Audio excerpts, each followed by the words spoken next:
Malaysian 370, contact Ho Chi Minh 120.9. Good night.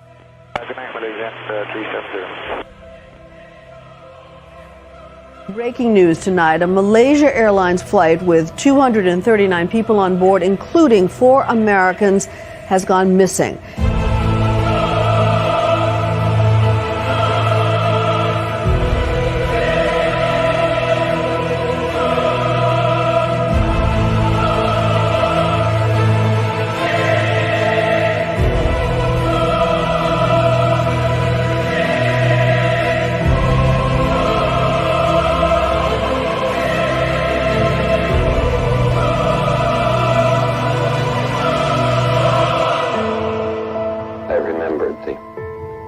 From the Hindu scripture, the Bhagavad Gita.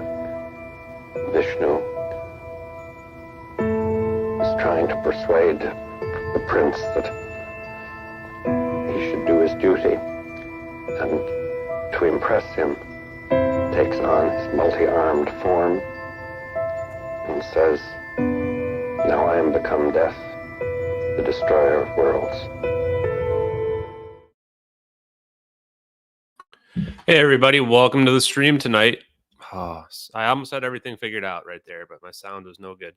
Welcome everybody. I saw a lot of people in the replies and already. Thank you for joining the stream today. This is our Secret Science Wednesday stream. I'm your host, Ashton Forbes, and we're just going to get right into it, guys. So first thing I want to address is, I guess I'll take an MH370 question right off the bat here. A lot of people ask like stuff about the motivation. Why was the fire required? Why did they want to do it to this plane? Where did they put the people? These are questions. There's no, like, I would be just somebody preaching to you if I were to tell you exactly why. With respect to the fire, somebody else pointed out, it seems like it's likely that they had to divert this plane from the South China Sea to another location. Maybe they had to get it out of range of China's radars. Maybe they had to get it out of range of China's satellites. Who knows, actually. But this is part of the reason why, if you watched my letter to Jeff Wise earlier today, and what I texted, put in the text there, is that everybody should just be trying to get a response from the U.S. government on this. Like it's risen to the point where it's kind of ridiculous that we're not all demanding a response from the U.S. government. Like even people who don't think the videos are fake have to admit that the U.S. government knows what happened to this plane. There's too much surveillance that we've been able to uncover as part of this investigation. That's publicly available. So they're the ones who can tell us those answers, guys. We're just going to keep pushing forward with the science. The other thing I want to say with respect to this is, like, I'm just on my own journey of discovery at this point, to be honest with you. We're just waiting for people to catch up and wake up and be like, oh yeah, these videos are real over here. They're consistent with everything our heroes in UFOlogy are telling us. And science ends up being real. Some of these inventions related to it end up being real. And for people to then look back at these videos and go, yeah, it's kind of silly. We thought 2 military videos in perfect synchronization were fake and that they were CGI, even though they have coordinates in them and all this shit. So there we go, guys. Yeah, I can't. I mean, what can we really do, bro? We can't really do much. People are like, why don't you, build an orb or some shit? And it's like, dude, people just don't really have any sense of like how this all works and plays out in general. Okay, so what are we doing tonight, guys? Now that we talked about some of that stuff, we are going to dig into 2 things today: advanced propulsion concepts by Eric Davis, and we're going to look at the history of lasers as well. Yeah, actually, if you know, I may have to take a note of this. I think Hal Puthoff made a laser. We may have to look at that as well. So the laser portion of this is going to be kind of like an old school research session a little bit, in terms of we're just going to try to learn about the history of lasers, how they work, everything really, because we had to start at the basics, even if we know some stuff about it. Let's start with the Eric Davis thing here, because I found actually kind of a Yahtzee moment already while I was preparing earlier in this morning, or not even this morning, but just this afternoon. Hey, William, Bill, nice to see you in the chat. Brandon, I saw you up there as well. Hey, Ocean's in the chat, or I guess Auntie Ocean now. Welcome. Thank you, everybody, for being here. Appreciate you guys. Okay, let me pull it up. Oh, crap, how am I going to do this? Let's move this down. And then let's share this. Okay, I think this will work. There we go. Sweet, guys. Okay. So this paper here, I'm going to remember page 40. I don't want to skip to the end, but if you saw that quickly, you have some idea of what's going on with this. Okay, so already I found a few interesting things about this document. Let me make this bigger for us. There we go. Warp drive metrics. Oh, this wasn't even the one thought I was reading. I thought I was reading advanced physics study. Oh no, yeah, it is advanced propulsion study. Okay. Warp drive metrics is Eric Davis's company, I think. So advanced propulsion study, September 2004.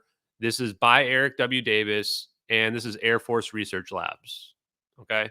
So right off the bat, guys, what are we looking at here? We're looking at a document where CIA agent John Ramirez said that he talked about seeing weird people on a bigot list, and then he talked about knowing Eric W. Davis in a way that Eric W. Davis doesn't know he knows him.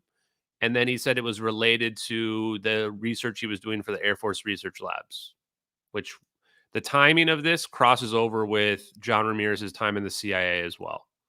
So like this is probably what he's talking about. Stuff like these documents and these papers. So why was Eric Davis writing? How many of these papers did we go through already, guys? Like there's several others as well.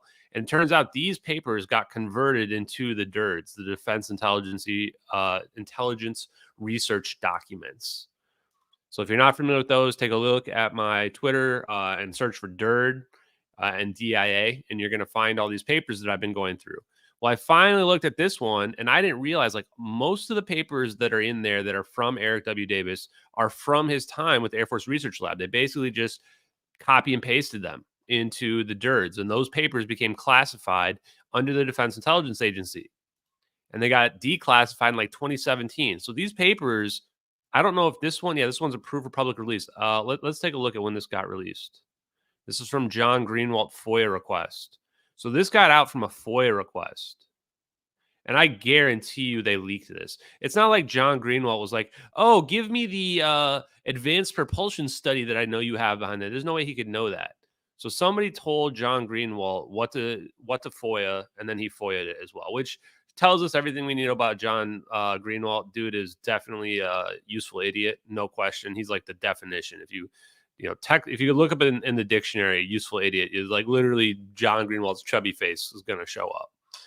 So they leaked these documents. It's about advanced propulsion study. Of course, nobody understands this stuff, guys.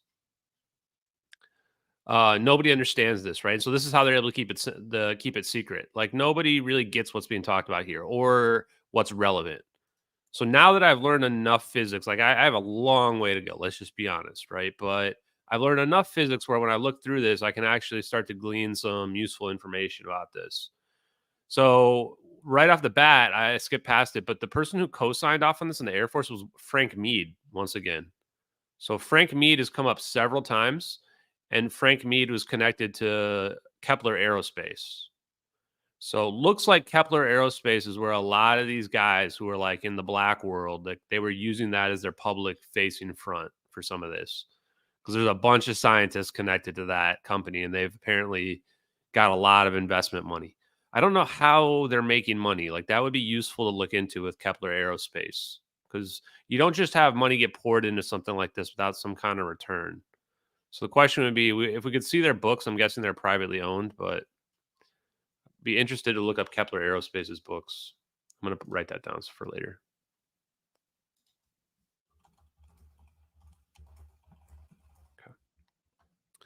Okay. So the next thing, because follow the money. The next thing was, I mean, some of this is just preface, like why are we doing this? How much it costs? The history of some of this stuff. But then it starts to talk about what types of concepts. So this is important. This is like, why are we even doing this study? And what do we want to get out of it? What kind of new crafts do we want to get out of it? And they're saying, think outside the box, avoid 10% improvements. This is a big one. This says like, we want to be looking at things that are going to be paradigm shifting, not incremental improvement, but disruptive innovation, which is defined as generation of capabilities so great that revolutionary change occurs. Concentrate on technology and applications possessing a potential for orders of magnitude change. Okay, so we get the drift here, right? They are researching stuff that is like going to be paradigm shifting. Give me all of your out of the box ideas. And so, what are some of these ideas? relay space transportation, aircraft rocket relay, projectile rocket relay, gunsling relay. I'm skipping most of these because these are more like using conventional technology and to try to like do something crazy and weird. Coil gun laser relay, moon earth momentum exchange. There's like a space elevator on here. And I'm see too, like if you take a bunch of ideas and you pack a bunch of other stuff next to it, like then people aren't going to like be able to sift through this and figure out like which of these are actually realistic and important. Because a lot of them do look like, okay, there's people have written papers about them, right? Like some of this stuff could be possible, but how paradigm shifting is going to be. Orbital ring, I immediately thought of Halo. Don't worry, guys, this is going somewhere. And then there's actually a shit ton of these now that I remember. Hold on. There was one more before I thought we got to the. No, maybe we're ready for the big boy here. So maglev, railgun, launch loop, nuclear rockets. Oh, there's a laser one somewhere. Oh, it's coming up. Geometric levitation. Okay, so these are recommended advanced space propulsion concepts. So these are ones where I'm a little bit more interested. This one seemed kind of weird. I didn't know what this was all about. Hey, Gerald. Oh, there's literally everything you guys could think of is in this document. It's going to get interesting, though, here in a second. So RF-powered reticular craft. This one basically is like you don't need a lot of propulsion. Or you need like no propulsion on this one. Is this the one? No, but I think this is the one I was going to read here. So the first one I saw was this one because I'm looking for stuff that's like laser based. I would never really have considered laser based stuff to be super significant before I learned what I've learned recently, which is why today we're going to be looking at lasers in general. And now I see this one's related to superconducting coils and magnetohydrodynamic forces. Now, this is the kind of stuff where we're borderlining on the fringe technologies now in terms of what the public would understand. But now we, based on what we've seen, we're like looking at some of this stuff with a little bit more open mind. This is not the one. Okay, the light craft. Now, this one also flies on a beam of laser light, designed to harness the energy of the laser beam and convert it into propulsive thrust. Now, one of these mentions, here it is. The intensity of the 18-second millisecond pulse laser is sufficiently high that atmospheric breakdown occurs in the annular area, causing inlet air to momentarily burst into highly luminous plasma.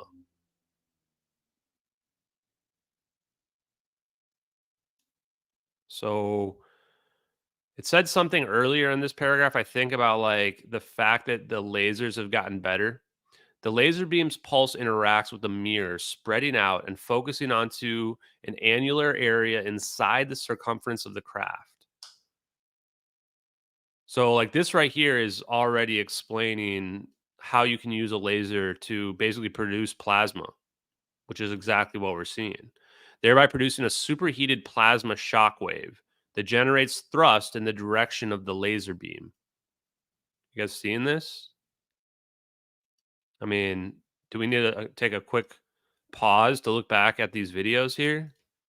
Like we're getting pretty close to explaining what we're looking at with these orbs here.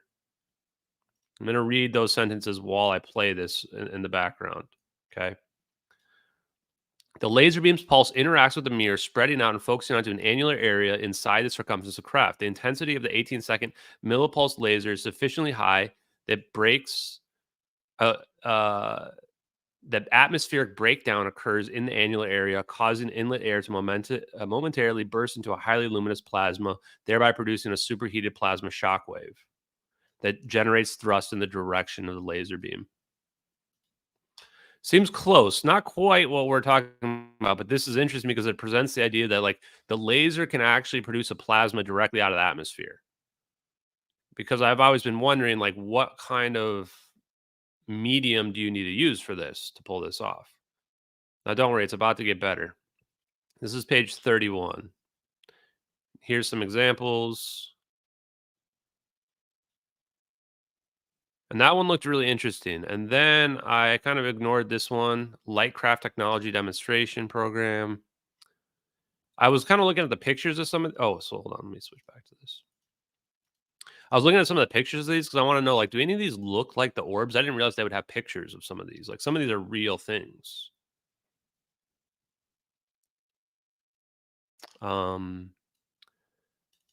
Payload mass is extremely low on these. So it lists off what some of the benefits are. And then the next one here, is that one? No, not that one. It talks about nuclear propulsion, fission and fusion. And on this one, I was thinking, is this if he mentioned Amy Eskridge or Richard Eskridge here, Amy's dad, I would have been pretty interested because I think he was working on fusion devices. So let's skip past this one because the one I really want to talk about is this QED ARC IEF reusable SSTO or Starfighter. Now, this one, you look at this name and you go, this one seems stupid. Why would you want to read this one? I think I'm just going to read the whole thing. There are let's just skip right to the good stuff here at the bottom. A novel new fusion concept called the quiet electric discharge, QED, inertial electrostatic confinement fusion.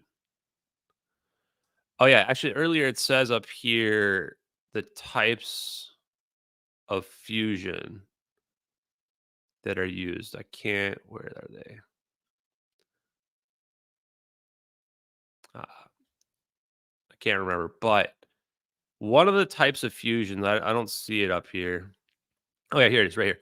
Fusion plasma confinement approaches for space propulsion or power applications include the field reverse configuration, tandem mirror, spherical tokamak. Tokamak's what they use for the standing fusion generators.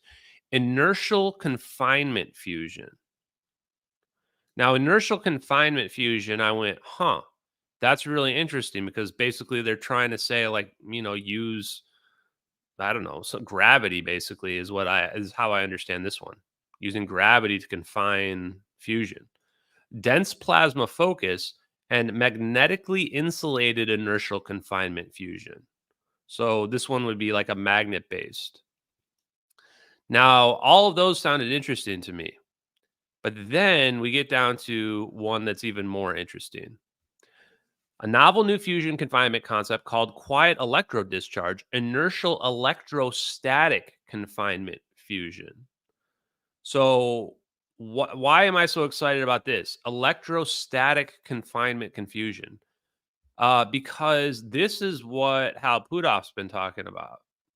He's basically, his papers on the 0-point energy are basically saying that electrostatic interactions are really what's causing gravity. And this is what he's saying is consistent with general relativity, is that we can basically make an electrostatic ball and we can cut out an area of space-time. So this is, imagine like we are going to make an electrostatic confinement of some plasma. And this is how I imagine we would be able to create a black hole as well. We're not going to do it with electromagnetism. We're going to do it with electrostatic forces. Because if we can manipulate the electrostatic forces to like an extremely fine degree, then we can confine the plasma in there. So let's keep reading what this says. So basically, he's going to refer to it now. You guys, when you read these papers, the first time they bring up the acronym, you got to memorize it because they'll never mention what it was called ever again for the rest of the paper. So every time he says IEC, he's talking about inertial electrostatic confinement. This novel fusion propulsion technology is quite capable of supporting the full scope of aerospace, hypersonic flight, and launch vehicle applications. This particular QED IEF propulsion concept that the author chose for in this study is called the quiet electric discharge, all regeneratively cooled IGF.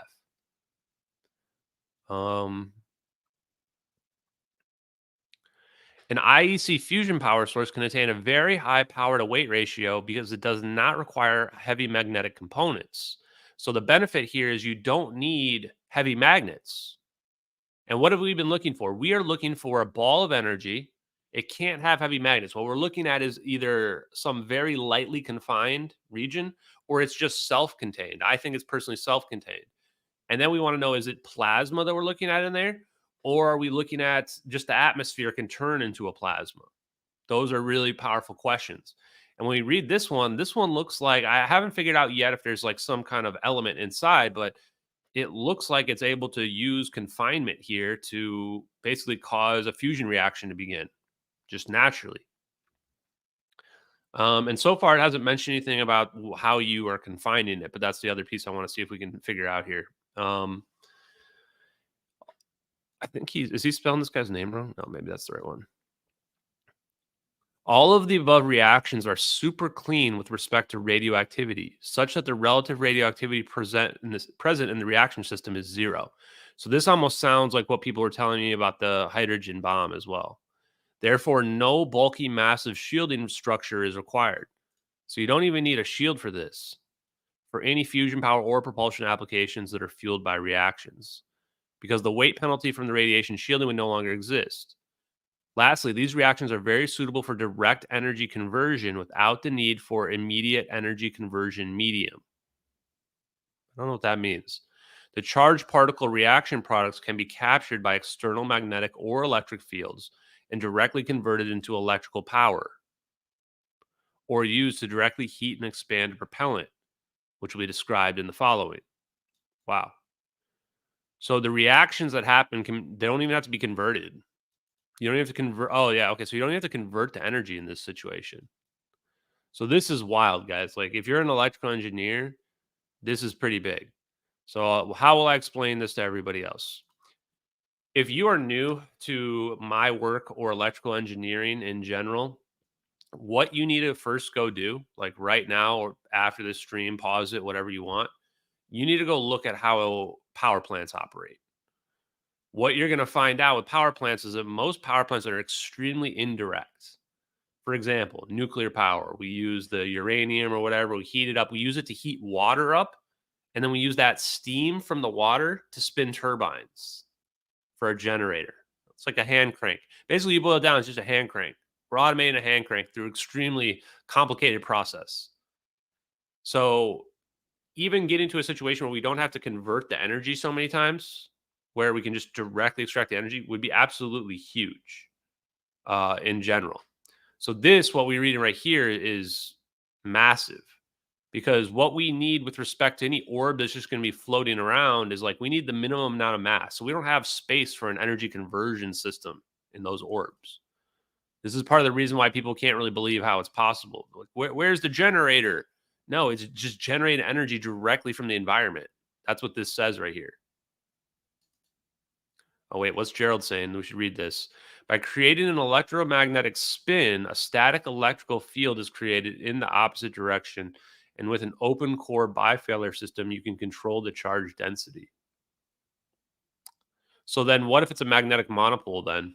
In that situation, your direction is radiating outward everywhere, right? The reason why magnetic monopole seems so huge to me is that instead of having a dipole, you have a monopole, one pole. It means everything's radiating outward or inward. And that's exactly what I think we need when we're looking at an orb that's self-sustaining. Because otherwise, you wouldn't expect it to be spherical. You would expect it to have some kind of weird oblong shape to it. The shape in this case seems very important in terms of what we're looking at. Okay. I wish the alien invasion would come and save us from all the. It's not even fair to call it liberalism, because it's not really liberal anymore. It's neoliberal, guys. I'll spare you the rest of my political takes, but it's just, man. I honestly just want the aliens to come and orb me away. Just come and orb me away, or maybe just advanced, super advanced general intelligence, maybe. Okay, Farnsworth. Is this the Farnsworth that's made the TV? I think it is, chat. The IEC concept was originally pioneered by Farnsworth and largely became dormant for over 2 decades, but later revised by Bussard and other workers. I'm probably butchering his name. Anybody I recognize? Froning. Interesting. The IEC fusion device is a spherical vacuum vessel pumped to minus 10 to the 6 torr. It uses quasi-spherical polyhedral magnetic fields to confine electrons, which are injected into the vessel at high energy in order to form a negative electric potential well that confines fusion ions into a spherically converging flow. Okay, this is it, right? This is it. I can't believe what we're reading right now, chat. I might need to make a drink. Wow. I didn't think we would just be reading it right on paper like this. And I would never have recognized it without first understanding the 0-point energy model that Hal Puthoff, I wouldn't say he invented, but maybe he deserves that much credit. Let's see. I mean, let's just keep going. Energetic fusion ions are generated by a plasma discharge and then injected into the potential well near its boundary, where they are accelerated radially inward towards the center and oscillate across the vessel, with the central core plasma density rapidly approaching R to the -2. Okay, this is it. This is it. This is the orbs. We're looking at the orbs. This is the plasma orbs. Well, let's figure out what we can learn about the plasma orbs. There it is right here. This is wild, chat. Can this, what I want to know now, I mean, I'm almost 100% sure this is the orbs. What I want to know now is, can we configure like a negative energy laser on top of it? Or like, how do you, this is one aspect. Yeah, so the orbs are creating a negative energy well in the middle of them is pretty much what this says. And then the question is, can you also shoot? So you create an energy density well in the center of your orb. That creates the non-radiating barrier. Because what we're seeing there is basically the edge of the magnetic field. It's like if I were to put a magnet underneath the table and then put a bunch of iron fillings on the top, you could see the magnetic field. That's what we're seeing with the orb in the MH370 videos. We're seeing the magnetic field at the non-radiating barrier of the plasma. And this is also why then they can squish. They're squishing like this because the magnetic field is essentially moving with respect to flying through the space. And all the, just through the vacuum and through the ether, I suppose you could say. Really interesting. Okay, let's see what else we can find out now about this. Guys, I hope humanity will win, but I'm starting to move back to being black-pilled a little bit. Like, one thing I realized is that, like, most people don't know anything about science. Like, and I don't mean that, like, most people aren't. I'm not expecting people to be PhDs or anything like that, but, like, they don't know anything about science. They don't even know what it stands for. They don't even know what it means. Like, I'm just going to remind people, like, science is the study of observable reality. It's whatever we see, we try to explain it. That's, in a sense, what we're doing with the MH370 videos. We're trying to understand what we're seeing in there. And turns out people who are connected to the government and black projects are writing about it. So kind of add some credibility to it. And then science is also the scientific method. So you come up with a hypothesis. In this case, the hypothesis is MH370 videos are what happened to the plane. And then you stack up the evidence. It's taken us a year of digging up evidence. And you compare it to what we're seeing, in the videos. To me, we're well above the threshold for proof in terms of showing that these are consistent with human understanding of physics and technology.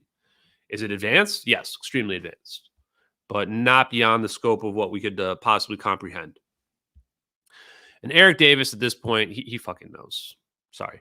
I'm going to try to remove the swearing as well. Just for the record, part of the reason why my stuff doesn't get that many views is that I've always kept it as adult only so that we can have fun and what have you. But I may be switching that up. I probably should have said that at the beginning. Anyway, let's keep going. I apologize for the delay. The ions reach maximum density at the core radius set by the ratio of their initial transverse energy at the injection to their energy at the core boundary. So the core boundary is RC. This is also really important because he's basically saying there's two boundaries. You have the core boundary. This is what we can't see through the orbs. And then you're also going to see the boundary of the non-radiating barrier. If he calls it a non-radiating barrier, that would be wild.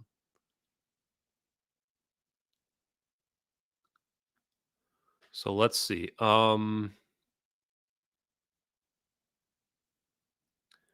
Convergence, I don't know what that is. 1 centimeter? Is that what that is? I think that's 1 centimeter. Yes, yielding a core densification. What the hell is that?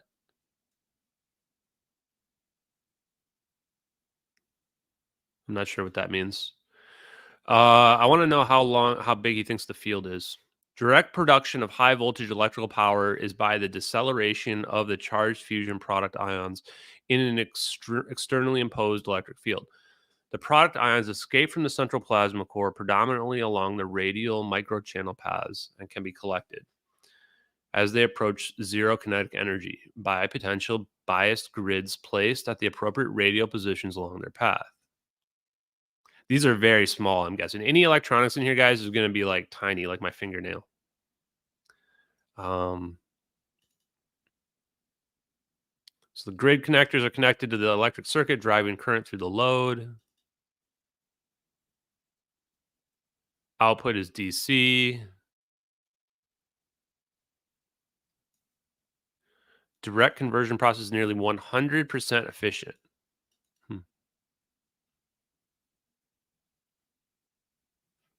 Electrostatics makes sense because all of our energy-based systems use electrostatic charges, north and south. It's just a dipole, right? So this is why we can just get energy if we just create a dipole. And if we're just, I don't know, extracting electrons, extracting energy from the environment or from the plasma reactions, then we can just use that energy immediately. We can easily convert it from DC to AC. That's not really an issue. I've already seen devices that, I mean, I don't think that's anything complicated, but I've seen stuff that can do it on, it's microscopic. Okay. The easiest fusion products to direct convert are those of reaction. Okay, so this is helium. Helium-4 particles have well-defined discrete energies. And the electric field deceleration requires a retarding potential. Guys, I'm going to get canceled. Blah, blah, blah. Okay. Spherically symmetrical grids located 0.5 to 1 meter outside of the confinement region supply the retarding potential. Only needs to be 1 to 2 meters larger in diameter than the size required for producing the controlled fusion process. Huh.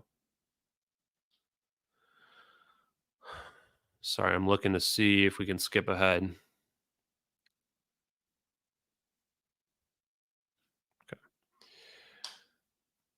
Okay.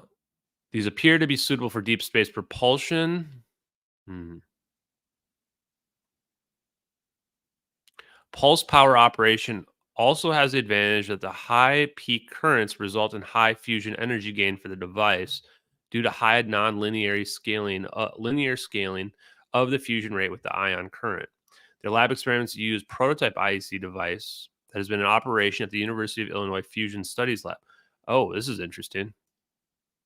Huh. They actually have a device. No research literature to date describing the propulsion or power applications using the reactions. Huh. And helium-3 is extremely scarce on Earth. So this is the reason why we need helium-3, by the way. So for my helium-3 guys, it's all starting to come together. So a bunch of people have been talking about helium-3 and why everybody's been saying the price is going to go up. Well, why do you think the price of helium-3 is going to go up? So people ask me, like, how can I profit off of this? Well, this is insider information right here. Like, this paper basically explains it.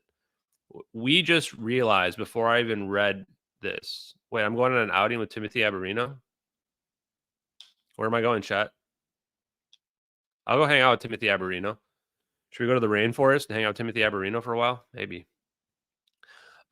We just found that this one here is the propulsion that we think the Orbs are using, some type of electrostatic fusion confinement. And now within this, all of a sudden says, well, helium-3 would be a good resource to use for this. And this is also what people have been talking about, why we might need helium-3.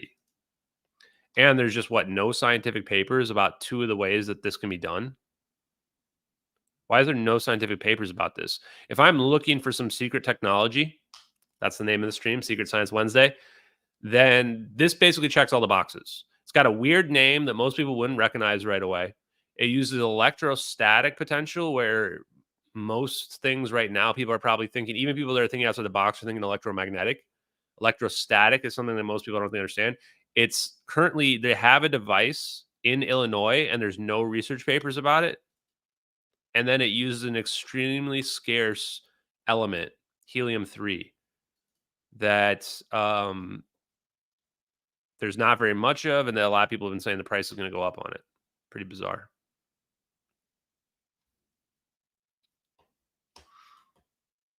Oh, I don't know. I'll hit up Timothy Aberino. I don't know. He hasn't been. If he's been setting up a visit with or an outing with me, and he hasn't been messaging the real me, he's been messaging somebody else. So somebody let him know. Okay, hopefully he's not being scammed. That would be bad. The IEC output electrical power is then used to drive sub-relativistic electron beams. I like that idea. That are used to heat and expand propellant in a thruster chamber, as well as to power the device itself. The SREB are injected into a rotational flow rocket, cylindrical thrust chamber, where the beam energy is deposited directly into the rotating confinement high pressure propellant on the axis of the thrust chamber. Heats the propellant to high temperatures, thus forming a plasma dense core along the plasma chamber axis. Thermally radiating from the plasma core is absorbed by the radiating inflow gas. Okay, let's see. The magnetic coils generating the axial insulation fields can be located outside the thrust chamber exhaust nozzle structure and cooled cryogenically by liquid hydrogen. Yeah, so this now seems something like it's not going to be able to fly under this specific configuration that he's talking about here. But I have a feeling we can figure out how to make it work even better. The basis for this seems about right, though. Here it is. By electron injection-driven negative potential well maintained in a polyhedral magnetic field. So whoever said negative energy in this, I think you were right. Fusion products shoot outward, radiating outward, high-density core region, wire mesh electrode. And then out on the outside, you have the helium-3. The product ions escape against spherically symmetrical radial voltage gradient and yield radiation-free direct electric potential. So it basically is a ball lightning. It's basically just a ball of energy just floating around.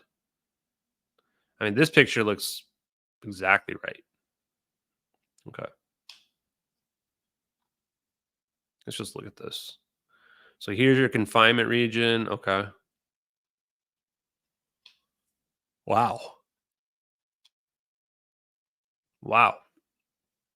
Operate in star mode.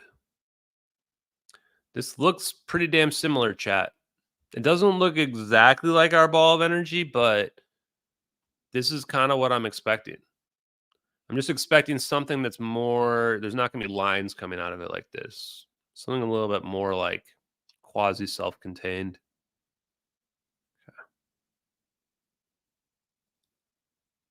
And then this propulsion system is like, if what, you have to connect something to it? We don't need to connect anything to it. Okay, so what are the benefits?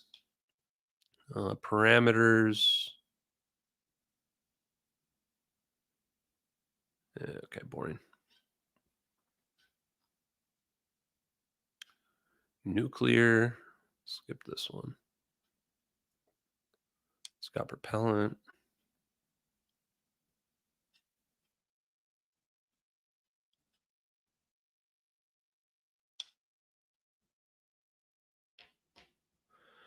Yeah, to me, the one that seems most interesting is the electrostatic confinement based one. My guess is that, I mean, this was 2004 as well. Oh, what's this one? Quantum vacuum 0-point energy. Okay, let's read this first, chat. Hey, Exile. Hey, everybody new. I think 1776 jumped in recently as well. I don't know that they have prototypes for some of these. Helium-3 can also be produced as a byproduct of deuterium fusion. That's interesting. I did not know that. Deuterium is another thing that's pretty interesting. Within the context of quantum field theory, the vacuum is set a seat of all energetic particles and field fluctuations. Primarily among them is the quantum vacuum electromagnetic zero-point energy ZPE, or zero-point fluctuations. So, I mean, you guys can tell, right, that like Hal Puthoff and Eric Davis both believe the exact same physics, like no difference whatsoever. And they're like best buds, and they both are connected to like UFO stuff, and they don't do a lot of interviews. Yeah, guys, I don't really have to guess. It kind of blows me away that like people don't realize, especially in the UFO community, that these guys are like the guys that know. Who's going to know about some UFOs or floating orbs? It's going to be the guys that engineer it, the guys writing the papers about how to engineer it, especially when they're like 70, 80 pages long explaining it. These are the guys that know. And, oh, they just know each other, and they're like best buds writing physics papers together. And their papers are all about zero-point energy and how to extract the zero-point energy and warp drives and wormholes. Like, guys. And then the problem is people, yeah, and Eric Davis is the chief science officer at Hal's company, Earth Tech. If you guys look at Earth Tech as well, they don't even have like a way to send them emails. And like his sons, Hal Puthoff's sons, are like the other two executives, which tells me that it's very profitable. And he basically was like, hey, sons, if you want an easy job where you can make a shit ton more money than you would ever make in the private sector somewhere, just come be my, CTO or CFO or whatever, like that. All that stuff to me just is obvious. These guys know 100%. And then also, like, why don't they speak? Like, why are Hal Puthoff and Eric Davis not speaking? I can't speak for them. I will speculate. Early on, guys, I was kind of down on Eric Davis. I thought that maybe he was being a gatekeeper. And technically, both these guys are definitely gatekeepers. I mean, if you're Hal Puthoff and Eric Davis, like, stuff where you could, if you were speaking, like, you could help humanity 100%. At the same time, I understand why they're not being honest about it because, they have a lot to lose, families, money, whatever. And the last reason is, guys, like, I'm not even sure it's right anymore. And it's not just from the we're going to destroy ourselves perspective, but like you get so many idiots like that are just claim that you're like a grifter or a fraud. And this happened to both of them, I think. That it's just not worth it, man. It's just not worth it. At some point you get kind of resentful of like all the people that are just don't understand physics and science, like claiming that you're speaking pseudoscience and shit like that. Like, I get it. These are guys who've written like dozens and dozens and dozens of scientific papers. And they've got like biologists and other useless pieces of crap with like calling them frauds and stuff like that. And then the morons in the UFO community are like, yeah, these guys are pseudoscientists. They're, it's like, this is why they don't come out. This is why they don't speak. It's really that simple. So I don't even blame them for being salty and not wanting to like let humanity have the technology because I totally understand. But when you read this, like, it's obvious. It's obvious these guys know, and all it takes is talking to them. Oh, so one last quick point is apparently James Fox's documentary has interviews with Hal Puthoff, which is like, okay, what? We're going to definitely be watching that because we're going to glean information off Hal Puthoff and we're going to glean information off James Fox as well. Like, yeah, James Fox doesn't even recognize the very technology he's like trying to disclose, so we'll see. The quantum vacuum is comprised of virtual particle pairs, electron-positron pairs, or any other antimatter-matter particle pairs, which are very short-lived because of the large mismatch between the energy of a photon and the rest mass energy of the virtual particle pair. So note, in quantum field theory, a matter-antimatter particle pair annihilates with the result that their net mass energy is converted into a photon. So this is what we saw with the dynamic Casimir effect, guys. Is that the dynamic Casimir effect was able to extract real photons from the vacuum. I don't even know when James Fox's I don't even know when his movie comes out, but won't be for several months, I don't think.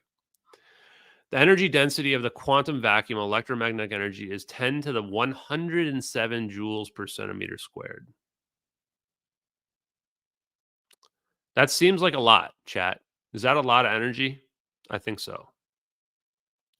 If one imposes ZPE mode wavelength cutoff and takes the ZPE mode interactions into account in the energy density calculation, then the result remains an enormous number. So he's talking about the Casimir effect right here.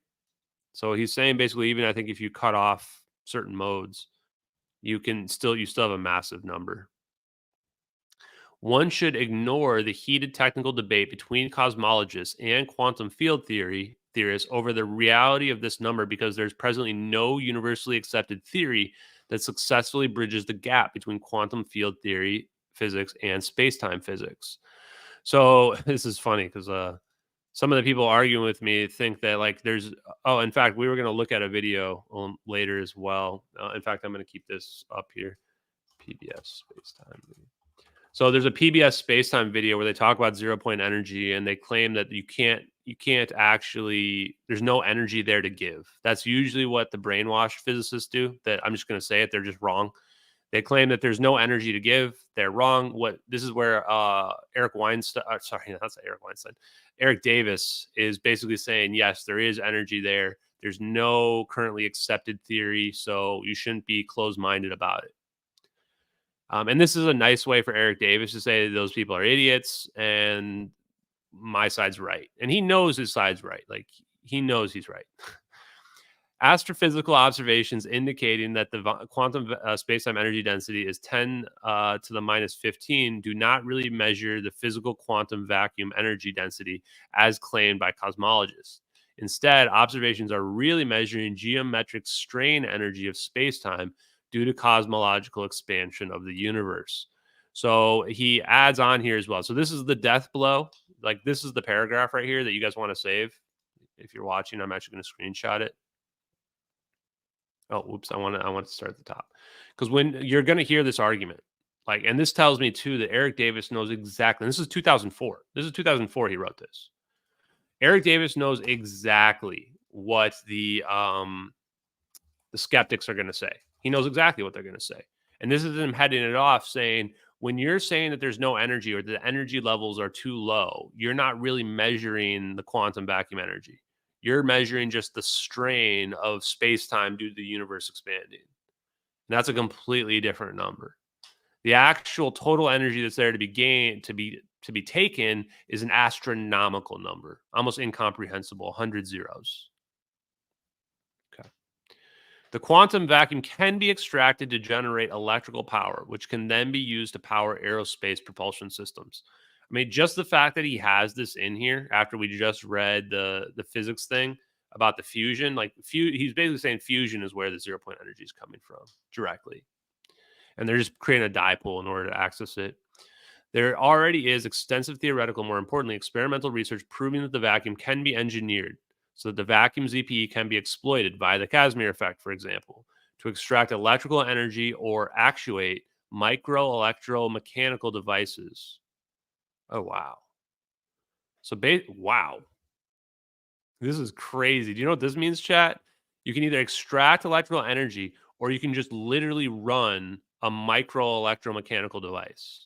Like, the energy in the vacuum can just, as you're extracting it, run your device. This is wild. So, like, imagine that there is a small device within the orb. The energy that the orb is extracting can just power the device directly without any, like, even wires or anything. The device will just run because you're extracting enough energy out there. Like, that's, I mean, yeah, that's like basically the example of over unity, right? That's free energy. But most of this research involves very low energy density regimes. The Mead and Namechkin, I haven't gotten to these guys' papers yet, but I recognize them. That's Franklin Mead, one of the guys who co-authored this. Their approach proposes the use of resonant dielectric spheres. Is JK Philly fan in the chat right now? Yeah, I think Arwen's starting to get the picture. Resonant dielectric spheres. So you make a sphere of energy that creates a dielectric. Slightly detuned from one another to provide a beat frequency downshift of the more energetic high frequency components of the ZPE to a more easily captured form. What does that mean? I'm still not quite smart enough to understand that. It sounds like they're using phase shifting of the frequency Phase shifting would be just taking the same frequency, but just shifting it so that they're not in alignment anymore. So if I have one wavelength like that, another equal one, I can just move it to the left or move it to the right a little bit. I think that's how you create, what do you call it?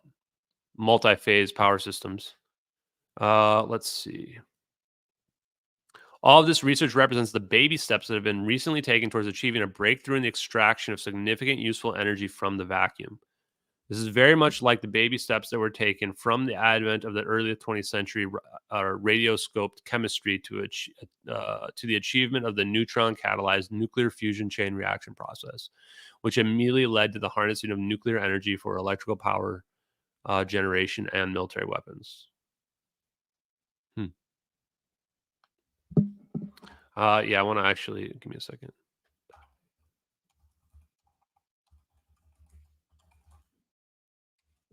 What was that? Oh, field resonance. I wonder if there's any good videos about dielectric field resonance that we can get. So it's similar to an MRI. Interesting. Okay. Anyway, let's keep going. Because I want to get to some of the laser stuff here as well. I think we're about ready for it. So basically it's saying like where we're at right now is ZPE. And once again, this was in 2004. So they're basically saying where we're at right now is ZPE is equivalent to where we were at like decades ago in terms of figuring out how to split the atom or nuclear power. The typical energy density generated by a typical Casimir device is 10 to the minus 5. That's a very small number. But that is still 10 to the 10 times larger than the measured vacuum space-time energy density. Item 3 above. Was that the one he was saying was... Yeah, he was saying that's super small. So, oh, wow, this is actually a big point. Because if they're saying this is all the energy there is, then the Casimir effect is already 10 orders of magnitude, 10 to the 10, higher than what they're claiming. So we know that this number is wrong up here. So this is actually a really good argument for when we deal with physicists. I'm guaranteeing I'm going to have to use it at some point, guys, which is that the amount that they're claiming is in the 0-point field is laughably wrong. And we can prove that's laughably wrong because 10 to the minus 15 is 10 magnitudes lower than the Casimir effect is. So even though the Casimir effect is a very weak force, it still proves that there's much more energy in the vacuum, the 0-point energy fields, than what they're claiming. The Casimir energy is actually a negative energy density because it is lower than the energy density of the surrounding free vacuum. And so this is what somebody, I think in my Reddit post, that a lot of people don't understand the Casimir effect. It's ironic, actually, because a lot of PhDs don't understand the Casimir effect. This is actually not, it's not even ironic. It's just hilarious. PhDs don't even understand the Casimir effect. They think that one guy tried to argue that the Casimir effect is producing positive energy, which it's not. It's producing negative energy. But the reason is because they don't understand the concept. They don't realize that the energy levels are not down here. It's not zero. This is what he's saying in point 3 above. The energy levels are at an equilibrium. Any energy level that's below the equilibrium is negative. That's negative energy. The energy is always positive. It's real energy in that sense, but it's actually can be above the equilibrium or below the equilibrium. This is what people like literally do not understand what negative energy means. Negative energy is not a magical substance, exotic substance. It's literally just being below the equilibrium energy density of the vacuum itself. So think of the vacuum as like the surface of the ocean. Okay, the surface of the ocean, like this surface of the ocean. It's always fluctuating all the time, but you can drain it or you can increase it, especially if it's inside of a small pool. That's how the energy density, that's how 0-point energy actually works. It's vitally important to see that from that perspective, because then you realize the concept of negative is a misnomer. It's not a matter of there being some mythical counter energy that's out there. It's just a matter of reducing or increasing above the baseline. This is the surface level. This is, sea level. Below sea level is negative energy. Above sea level is positive energy. It's all usable energy that we can use. This is actually, I didn't think we were going to be doing a free energy stuff here tonight, but this is wild. This is really big, and it's going to get better here as well, guys. So, yeah, he references Puthoff up there. Where were we?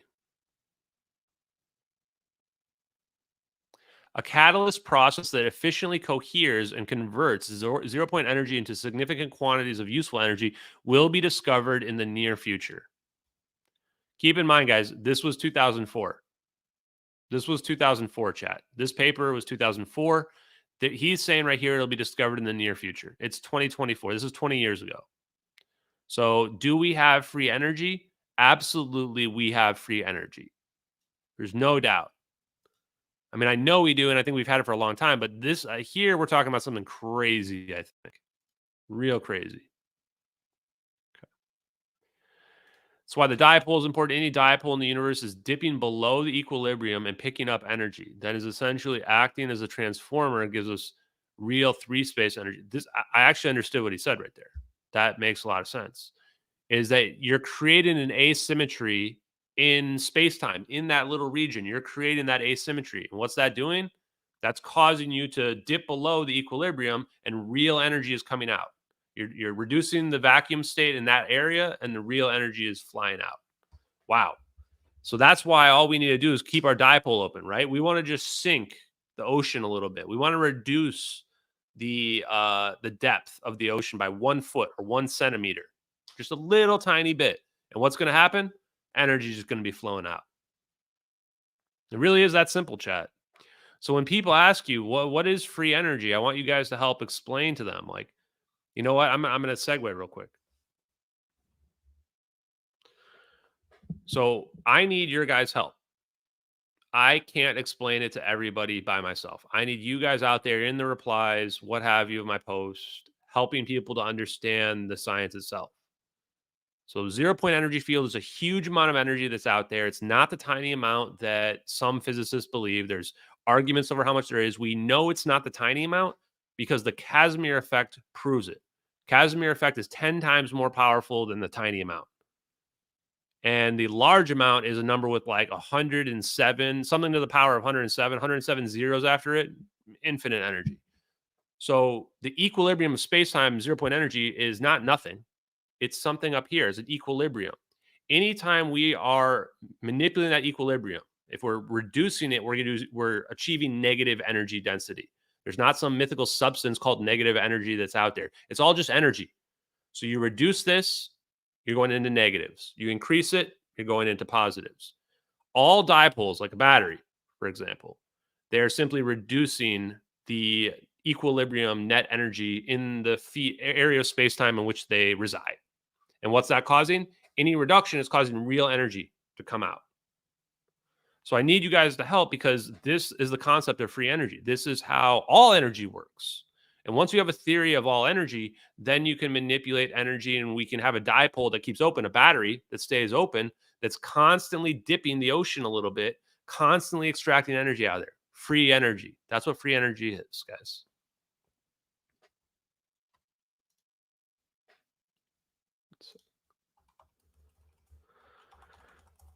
Okay. I think that's pretty good. Let's go back to our thing. Yeah, negative. So a negative energy is like reducing like the depth of your lake or your river, whatever you want to think of it as a body of water that's filled with energy in an equilibrium state. The equilibrium state's the surface of it, and it's always wavy a little bit. We don't see it, but it's always a little bit wavy in the fields around us. You reduce that state, free energy, baby. So this is also how like a magnetic motor can work. A magnetic motor is manipulating that energy state of the equilibrium of the background. And then it's just a matter of capturing that energy. You definitely don't even need a magnetic motor to pull it off. To be perfectly honest with you guys, I want to find a way to do it solid state. And I think I'm already pretty good, close conceptually. I haven't really talked about it much on stream, and I don't know if I will. But if you watch a lot of my streams, you'll see there's a lot of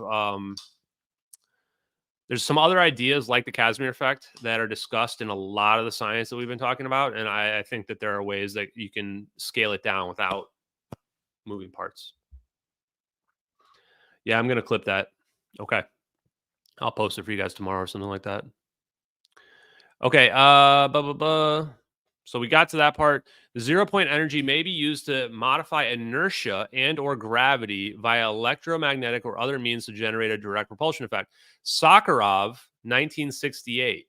suggests that gravity might actually be an induced effect brought about by the changes in the 0-point energy of the vacuum due to the presence of matter. This is exactly what Hal Puthoff said in 1989. This idea was never developed further. However, Puthoff, 1989, there it is. Oh, he mentioned it again in 1993?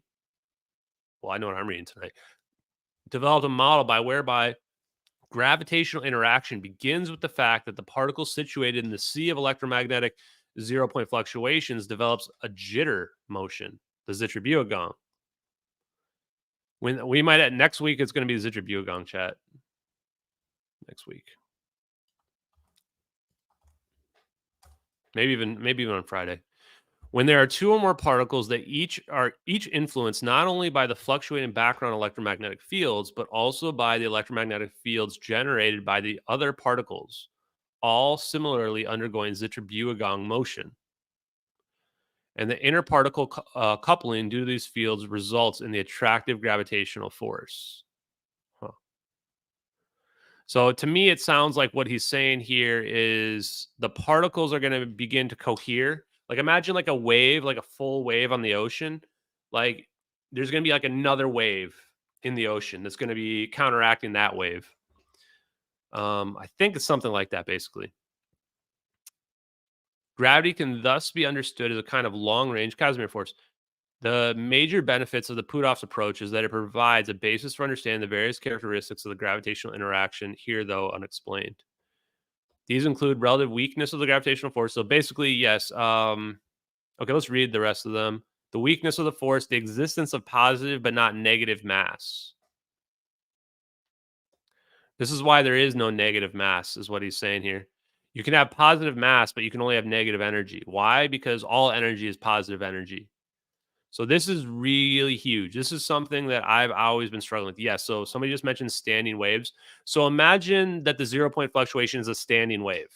So it's a wave that looks like it's not moving. The moment you start to mess that up, now you're messing with the equilibrium. I think if you break through the Schwinger limit, then you're just going to create a gravitational anomaly, essentially. Breaking the Schwinger limit, which is hitting electromagnetic field strengths that are extremely high energy densities. But this was big because I've always wondered, like, if people are talking about negative energy, negative mass, the equations say that this should exist, then where is it? It must be not a matter of it not existing, but us not knowing what we're looking for. And that's exactly what this theory shows, which is why months ago when I first saw it, I went, oh boy, this makes a lot of sense. Is that negative energy isn't some exotic substance. And if negative energy is just normal energy, then there's not going to be negative mass. It's just going to be positive mass. Traceable to a positive only kinetic energy basis for the mass parameter. And the fact that gravity cannot be shielded, that's another reason why this is important. So this is also, I'm going to read this, guys. This is important, okay? Again, this is very important. If you read the Puthoff paper, please pay attention right now. I tell a lot of people to read the 1989 Puthoff paper. Gravity cannot be shielded. A consequence of the fact that the quantum ZPF noise in the general cannot be shielded. A factor which in other contexts sets a lower limit on the detectability of electromagnetic signals. Ask yourself, why can the gravity not be shielded? And what does that mean? The gravity potentially is argued that it can't be shielded because it's happening at too small of a scale. It's happening at the Planck scale. The Planck scale is the smallest thing that's possible that's out there. So if the gravity is having it at such a small scale, what's it going to be able to do, chat? If I go to the smallest possible scales and I were to look at this microphone, what's going to happen to my particle? You guys get that? One more time. If gravity's happening at the smallest scales, what's going to happen when it tries to hit my microphone? There you go. So if this gave you any interesting ideas, I would suggest maybe looking at some of the research into gravity research that we've been looking at, guys. See if you can find any connections. If this model is correct, then we can alter or modify gravity by alter or modifying the vacuum 0-point energy. We return to this theme with more detail in section 4.2.1. A dedicated research program will be necessary to develop and mature this propulsion concept. So again, he's basically saying if we understand this concept, now we can manipulate gravity by manipulating the vacuum 0-point energy fields. So now I can't believe I'm teaching quantum physics right now. But I'm first going to say is that what I'm hinting at here, I already understand. And I'm pretty sure I already understand how to manipulate gravity just based on what we read there is frankly enough. You can come up with your own ideas for it. It's so obvious, in my opinion, that I don't feel inclined to even discuss it because anybody who's in the know who understands what we just spoke out here should eventually get to the right conclusion on how you would go about doing this. But what I will say is that you think about the problem of the Casimir effect, and this is what I always tell a lot of people that don't understand the Casimir effect, and a lot of people don't understand it. Just the experiment is that we found that two plates, when close together, will just randomly attract. That doesn't mean that two plates is the way to do it. It's just an experiment showing us that like this is a real effect. The question then is how do we take that effect and we manipulate it, make it even more powerful, better, whatever we need, guys.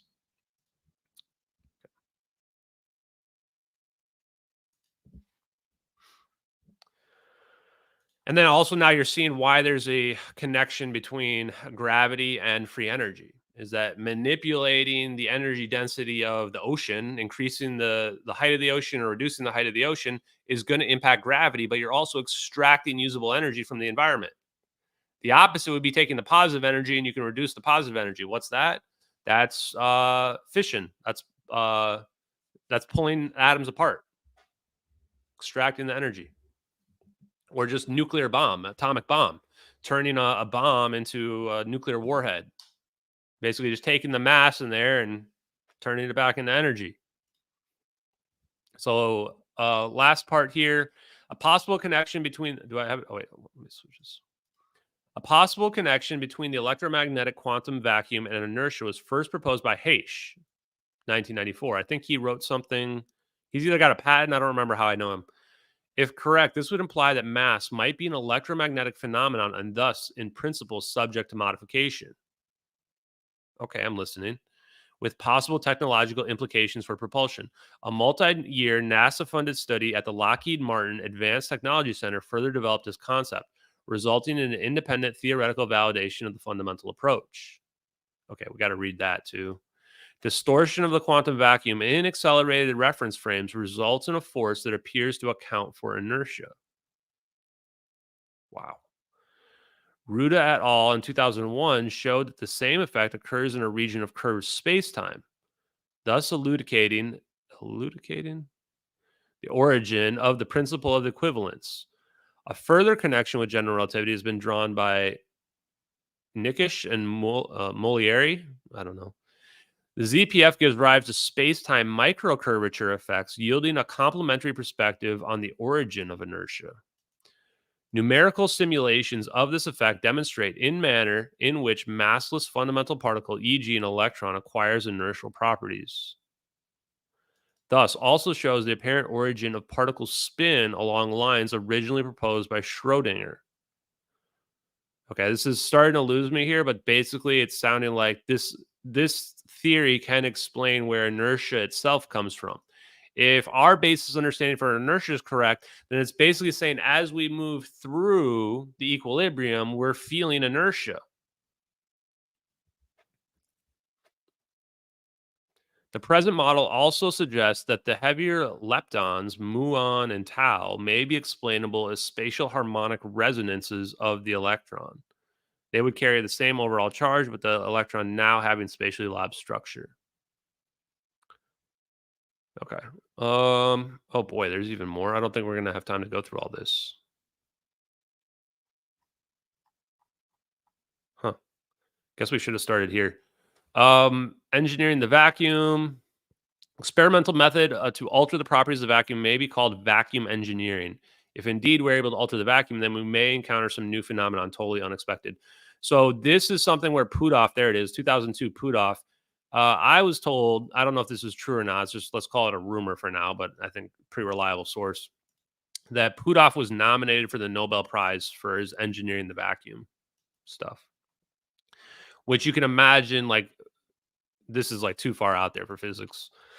They're just not ready for this at the moment. We're just too many years behind. Maybe in like another 10 years. Okay, within the context of quantum field theory, the vacuum is the seat of all energetic particle and field fluctuations. Within the context of general relativity, the vacuum is a set of space-time structure that encodes or the distribution of matter and energy. So what he's saying here is that with respect to the general relativity, the vacuum is basically a geometric structure, a plane, or we can think of it as 3 dimensions from our perspective. And then from the quantum field theory, it's essentially a field of all the energy as well. So this is actually consistent with everything that I've been saying, but should make sense because I've been reading a lot of Puthoff stuff. Okay, this is probably important. Light propagating through space interacts with the quantum vacuum fields. The observable properties of light, including the speed of light, are determined by these interactions. So what he's saying here is the reason why the speed of light looks like it's constant is because the light is flowing through the medium, the vacuum. At this point now, I know 100% that Eric Davis believes in the ether. I've never seen him use the word the ether, but if I were to say it to him, he'd be like, yeah, that's it. Vacuum quantum interactions with light lead to an effect, maybe it means light lead to an effect on the speed of light that is due to the absorption of the photons by the vacuum to form virtual electron-positron pairs formed by the requark emission of the photon. So what he's basically saying right here is as the light goes through the medium, it's interacting with the medium, it's creating photons, and then it's losing a little bit of energy. I think that's what he's saying. The virtual particle pairs are very short-lived because of the large mismatch between the energy of the photon and the rest mass energy of the particle pair. Got it. A key point is that this makes the process of contribution to the observed vacuum permittivity constant, and therefore the speed of light is constant. So this is what he's saying here, is that this is why we see the speed of light to be a constant, is that we're basically watching photons fly through the medium of space of the electric field, and therefore it looks constant. But if you were to break through the field, the vacuum, then light's no longer going to be constant. Speed of light's no longer constant. Now it's going to maybe infinite. So this is also what I've been just saying from intuition, but there's only 2 ways this actually plays out here, guys. Hey, Billy. One is either I'm just randomly intuitioning physics that like a bunch of experts that I've never read their stuff many months ago, like they've all been saying, or this is real. And it turns out the reason why we're able to figure this out is because we're looking at real videos, and these guys that work in the government on UFOs also have the exact same physics as what we're seeing in those videos. So unless Hal Puthoff and Eric Davis fake the MH370 videos, guess what is what I'm saying here? They must be real. Okay. Let's see. We know that the absorption and re-emission of photons by atoms and molecules in the transparent medium is responsible for the refractive index of the medium, which results in the reduction of the speed of light for photons propagating through the medium. This is actually what Dave was saying on Tim Pool. I don't remember the time of the clip, but he was basically saying that like we know we're in a medium because if you look at a bowl of water and you draw a laser through a bowl of water, a glass of water or whatever, you can see the refraction. The refraction is when you see the bend of the beam of light. That's the refraction through the medium. And this is also happening. The refraction through space-time is causing the light to lose a little bit of energy is what it sounds like here. And that's what causes the speed of light. So this is this absorption and re-emission, the process known as scattering. And the reason why we're reading this, guys, about light. Oh, you literally just put Dave's reference before I said that? That's funny. So for some of you guys who've been watching everything, like I remember every interview I've ever done for the most part, but those were some of the most memorable ones for sure. The light is always transversing through a medium. The reason why we're reading this is because this is directly related to how a laser works. So a laser is literally just photons. So we're actually reading this. We should have done this in the opposite order, but it'll be interesting now to look at the history of lasers and how lasers work after we've kind of seen what the end result is, free energy and warp drives. Because we're seeing the connections here. Let's see.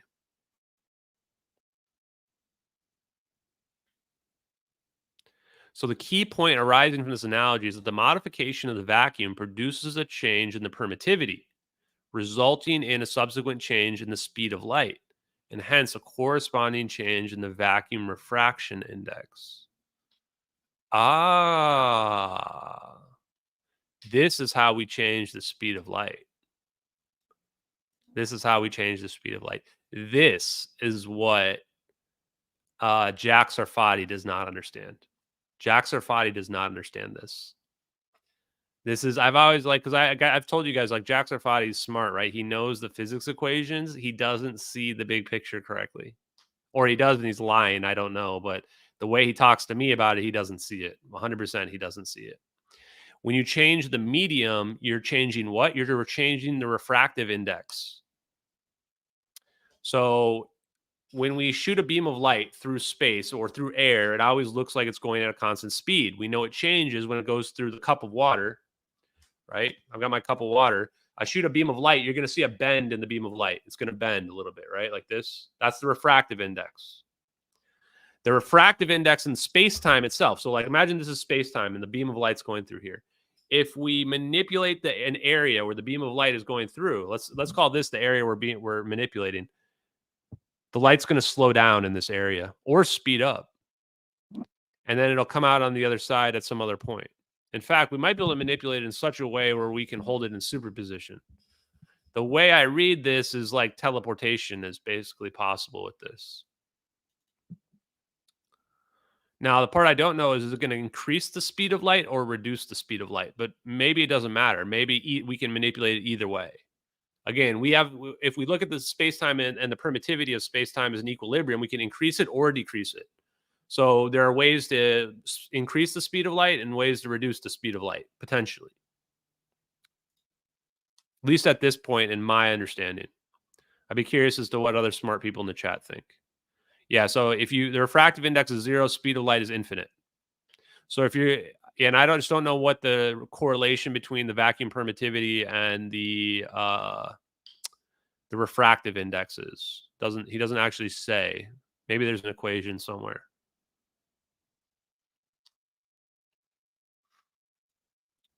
Anyway, we'll have to look that up later.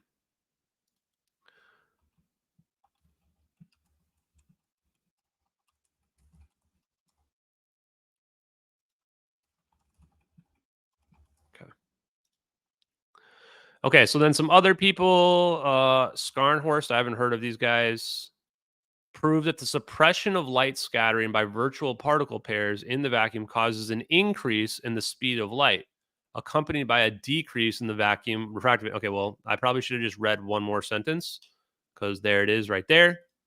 So if you can increase the speed of light by reducing the vacuum refraction index. If refraction index becomes 0, then the speed of light can become infinite. This very unique effect is accomplished in the Casimir effect capacitor cavity. Oh, I'm seeing the connection, chat. I'm seeing the connection, chat. We've been wondering about Casimir cavities, right? Casimir capacitor cavity or a waveguide. So because he says the virtual particle pairs, if you suppress the virtual particle pairs, or no, the suppression of the light by the virtual particle pairs, coherent light scattering, that's how you can manipulate it. This very unique effect is accomplished in the Casimir cavity, whereby the vacuum quantum field fluctuations inside have been modified, becoming isentropic and non-traversible invariant or translational invariant to satisfy the electromagnetic boundary conditions imposed by the presence of the capacitor plates.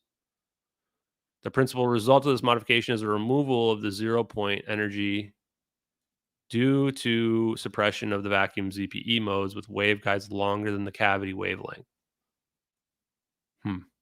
This removal of free space vacuum ZPE mode suppresses the scattering of light by virtual particle pairs, thus producing the speed of light increase. We know from standard optical physics and quantum electrodynamics that the optical phase and group velocities can exceed c under certain conditions. So the question here is, you can use then a waveguide. So this is what Gunter Nimitz has to be doing then. So Gunter Nimitz created their faster than light communication. So he's using a waveguide to increase the speed of light. Huh. Okay, so now I want to know about waveguides here. I don't quite understand it good enough. I do understand the concepts. I just don't understand the engineering of it enough.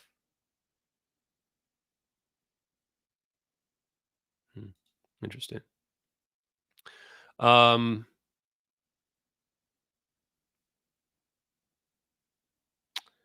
Okay, they've proved that in Casimir effect system, the disruptive effects are much weaker still than those associated with the increase in light, so that the phase, the group, signal velocities are all increased by the same amount. Okay. I don't know about dispersion. The polarizable vacuum representation of general relativity treats the vacuum as a polarizable medium of a variable refractive index. Yeah. Yes. Okay, this is exactly what we need. We're getting pretty close here, guys. So the vacuum in general is a variable refractive index. So you can manipulate the permeability and permittivity of free space, and you can manipulate the speed of light that travels through it. Makes sense. The PVGR approach treats space-time metric changes in terms of equivalent changes in the vacuum permittivity and permeability constants, essentially along the lines of I don't know what that is. Such an approach, relying as it does on parameters to fill familiar engineers, can be considered metric engineering approach. Maxwell's equations of curve time are treated in isomorphism of a polarizable medium of vacuum refractive index in flat space. This is the part where if people want to say that the Earth is flat, like this is what they should be arguing. This is like right now, this is what they should be arguing. The bending of a light ray near a massive body is modeled as due to an induced spatial variation in the refractive index of the vacuum near the body. The reduction in the velocity of a light in a gravitational potential is represented as an effective increase in the refractive index, and so forth. Wait. Yeah. So basically, you're going to see more bending because, like a black hole, for example, is increasing the refractive index.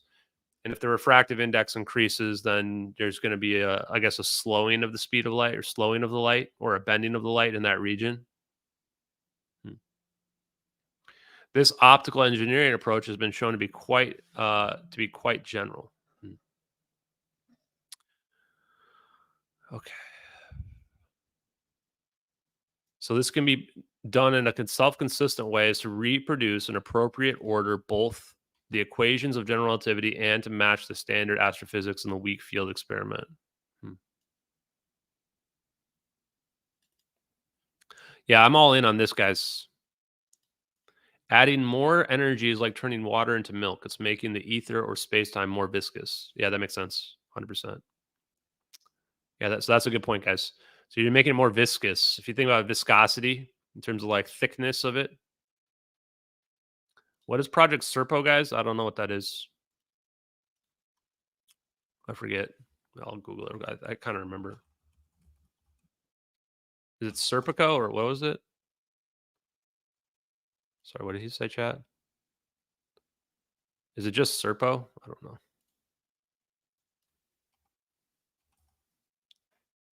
Top secret human exchange program? Oh, yeah, that's the one with the Serp exchange. I don't know, guys. I'm not sure, man. I don't know about human exchange stuff. I just don't really care about that stuff. I mean, I think it's cool, but could be real, could be not. First step, guys, is we have to prove we can achieve faster than light speed. That's what we're reading right now. We can achieve faster than light speed. You manipulate the permittivity of the vacuum. You're going to change the refractive index. Speed of light's going to change. Simple as that. And also from what I'm reading here is this is all consistent with general relativity. I like that as well. We don't have to reinvent a bunch of physics that's out there. And this is like the step one, showing that we can actually achieve faster than light travel. Then we can start talking about aliens visiting us and us going to other galaxies and other solar systems. Okay. I hope one day after we can finally have people admit that this is all real, we can talk about that kind of stuff. I think that'll be fun. And it'll be a lot more laid back too. We don't have to talk about all hardcore physics stuff all the time. Okay.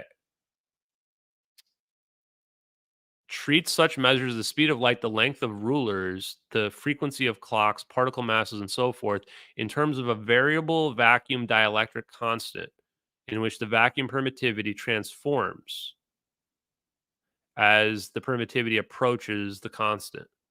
And the vacuum permittivity transforms as the permeability approaches the constant. In a planetary or solar gravitational blah, blah, blah, the speed of light is reduced when it's presented with mass, is basically saying light from an atom is red shifted as compared with remote static atom runs clock slower. So this also is explaining the redshift right here as well, guys. So I already know the question I want to ask Eric Davis and Hal Puthoff. First question I'm going to ask, do they think the universe is expanding? That's the first question I want to ask Hal Puthoff and Eric Davis is, do they think the universe is expanding? Why? Because the theory that they are promoting here is pretty much like tired light theory.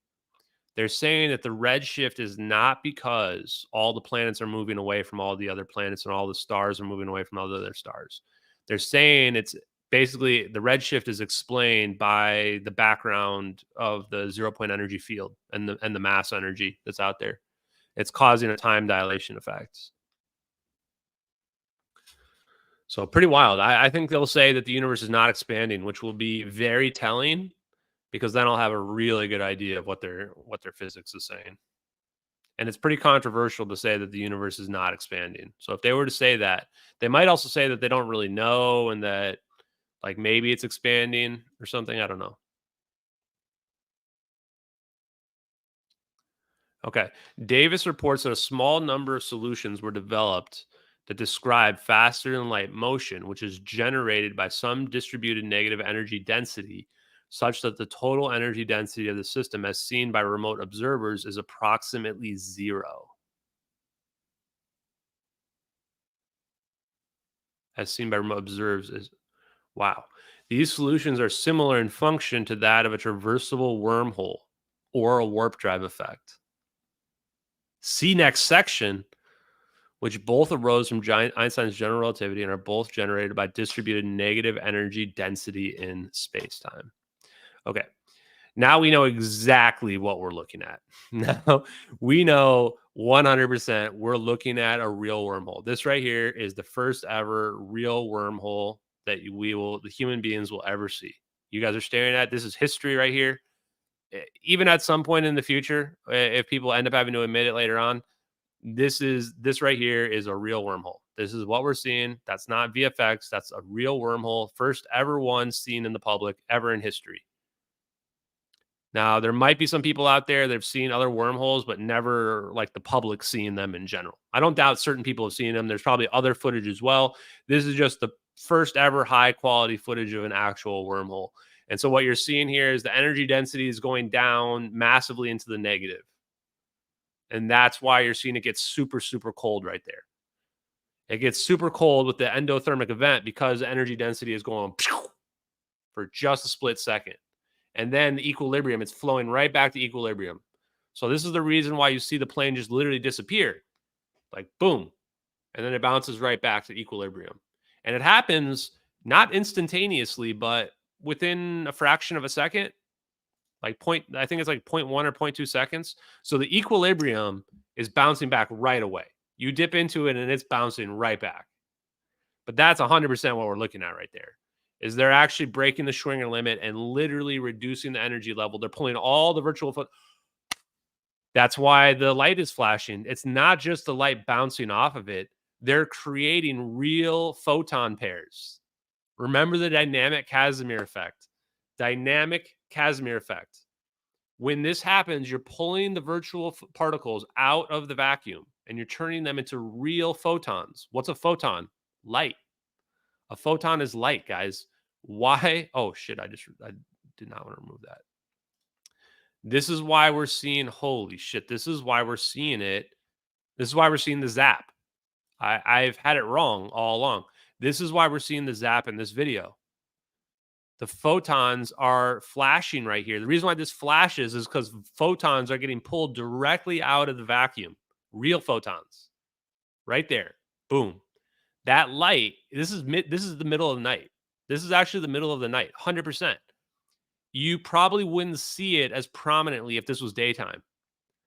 This is creating a real flash with real photons shooting out at the speed of light, because all of the area in there is being converted from virtual photons to real photons and just zapping out. You think somebody, literally, you would have to be, unless Eric Davis and Hal Puthoff made this video is real. I don't know anybody else who, I mean, I'm just figuring it out right now a year later. Was there some PhD physicist that most physicists don't even understand what I'm talking about right now? The flash is not absence of information or anything like that. The flash is real photons being converted from the virtual photon pairs. And that's what happens when you reduce the energy levels. You reduce the energy levels, the virtual particles are turning into real photons. Dynamic Casimir effect. We need to look at the dynamic Casimir effect again.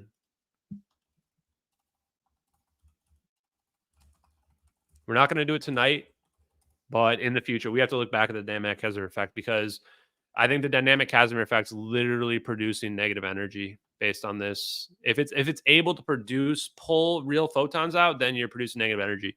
And then what is a wormhole then? You know, so warp drive is just manipulating the medium, whichever direction you want to go. A wormhole is just straight down, nothing. You want to squeeze all the modes out of it. This is pretty wild. Yeah, 0 point energy can be a flashlight. It can be a refrigerator. It can be a flashlight. There's a lot of capabilities of 0 point energy, chat. I guarantee you, if you look at the universe this way, you are going to understand it better than 99.9% of people that are out there. Yeah, and it goes back to baseline in an instant. Really almost like a fraction of a second. Like, this is one of the things that I've always thought was really interesting, is how fast it goes back to baseline. Like, they're literally just keeping the wormhole open, but the wormhole only needs to be open for a fraction of a second, because the speed of light's being increased to infinite. So you only need that open for a fraction of a second, and the plane's going to instantly appear somewhere else.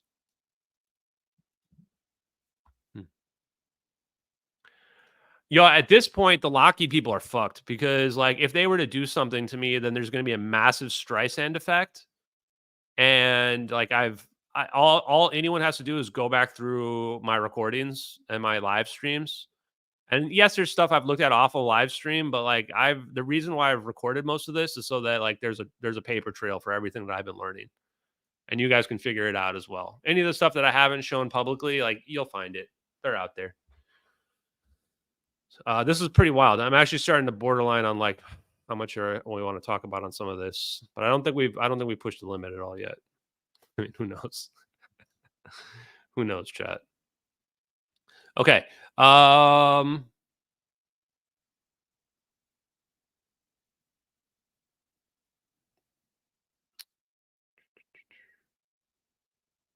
Yeah, so warp drive and wormholes are both generated by distributed negative energy densities in space-time. Yeah, okay. Wow. Chat, wow. Oh, it's not even a fourth of a mile, chat. It's only like a few hundred feet. Planes, I don't know. How long is a plane? 747 or 777? 300 feet? Maybe a little bit longer. An ETO propulsion concept can be envisioned by aerospace vehicles use spatially engineered energy fields to modify the local gravitational field via modifying the vacuum index of refraction. Yep. So they're just going to modify the vacuum index of refraction so that the craft can be lifted from the Earth's surface and propelled up into orbit. We can exploit this mechanism to propel an aerospace vehicle into and around space without having any FTL motion at all. Yeah, so you use the warp drive to shoot yourself up, and then once you're up there, you use a wormhole to teleport yourself around. No, they didn't vaporize those people. No chance. That's a wormhole. That's not vaporization. That plane has to go somewhere. That energy has to go somewhere. That energy, that is 100% teleportation. We're looking at real teleportation in that video. That is what you're just once again a wormhole for the record, guys. This is teleportation. This is like real teleportation, not like Star Trek teleportation. Like this is more akin to like a warp drive, but real warp drive is not Star Trek warp drive. Let's just be honest. No, Star Trek warp drive is like warp drive, but I think a lot of it's subluminal. Like you're not going to go faster than the speed of light. When you want to go faster than the speed of light, you make a wormhole, and then you just instantly go wherever you want to go. Faster than the speed of light. But yeah, okay, you don't literally mean vaporized. I get what you're saying. Okay, let's go back to this one.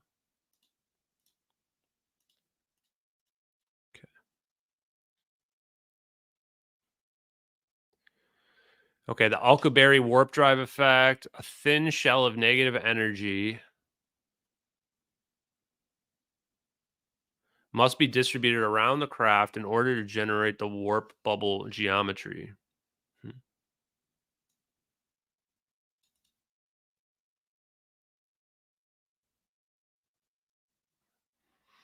So this is where he's definitely lying. He knows more about this. Like he knows it's possible, but he's like, oh, it would take a lot of energy, and the public science hasn't figured it out yet.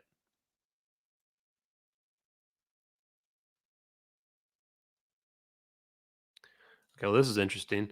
The craft applies a shit ton of energy to the skin of the craft using a charged hull, resonance, and high frequency vibration.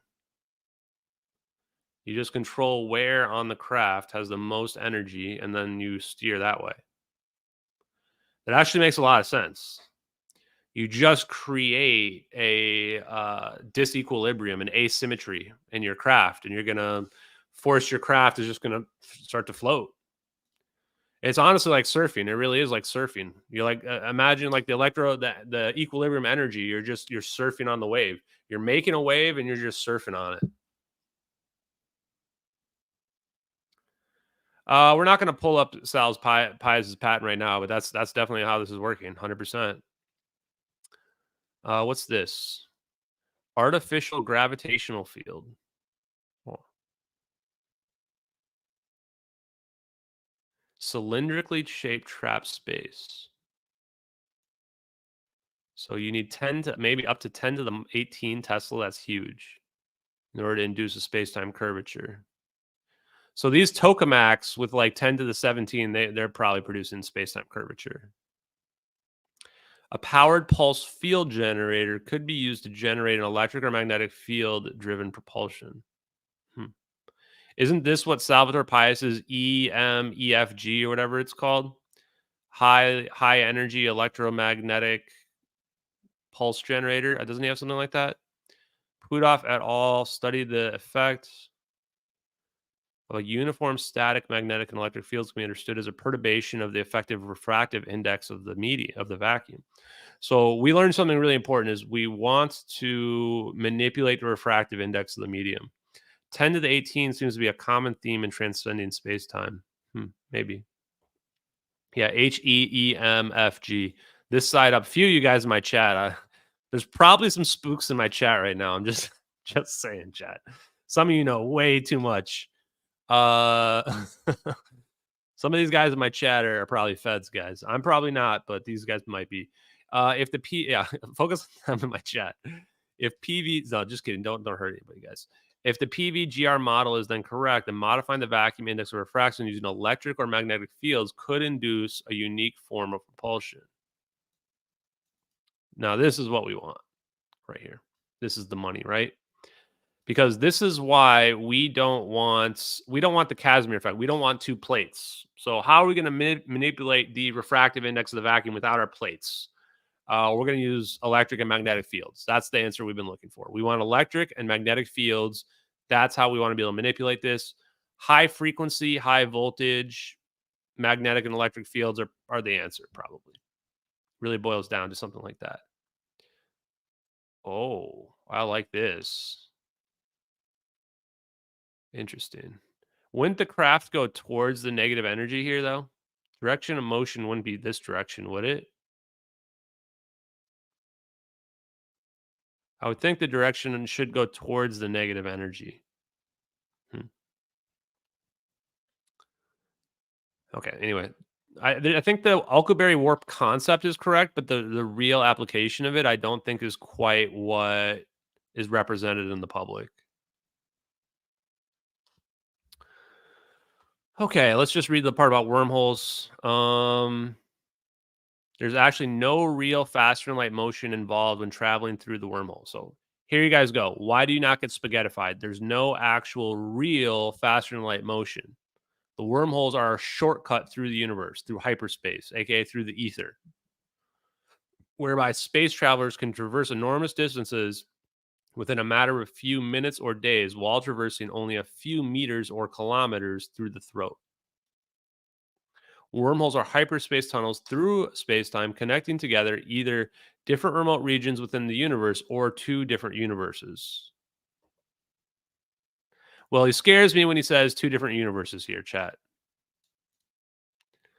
Are we going to find out there's different universes, chat? Is this the universe where I figure out warp drive? They can even connect together at different spatial dimensions and different times. Wormholes can possess normal or backwards time flow, normal or non-existent gravitational stresses on space travelers, and their entry-exit openings can be spherically shaped, cube-shaped, polyhedral shaped, or generic shaped. Well, this is pretty wild because he's basically saying that we can go back in time here and we can connect to different universes. Backwards time flow. Wow. A byproduct of a wormhole studies has been the development of wormholes possessing flat entry-exit openings. This is essentially a true Stargate. So you can actually have a flat Stargate here as well. Yeah, this is pretty Yahtzee. I mean, honestly, I'm just getting scared. I'm getting scared because I know this is real. And like when he starts talking about crazy shit like two universes and back through time travel, like he's speaking from an educated position. So now I'm starting to wonder, like, do we really have future human situation going on here? Like we invented wormholes and then we started being able to manipulate time. Yeah, time travel is the most unfair advantage ever. Like this is what's freaking me out. What if there's some crazy scenario where like I'm not being stopped because like I went into the future and I go back in time and I make sure that the intelligence communities let me do this. If that shit's real, fuck man. I don't know, just orb me away, man. I don't know if I want to deal with a world like that.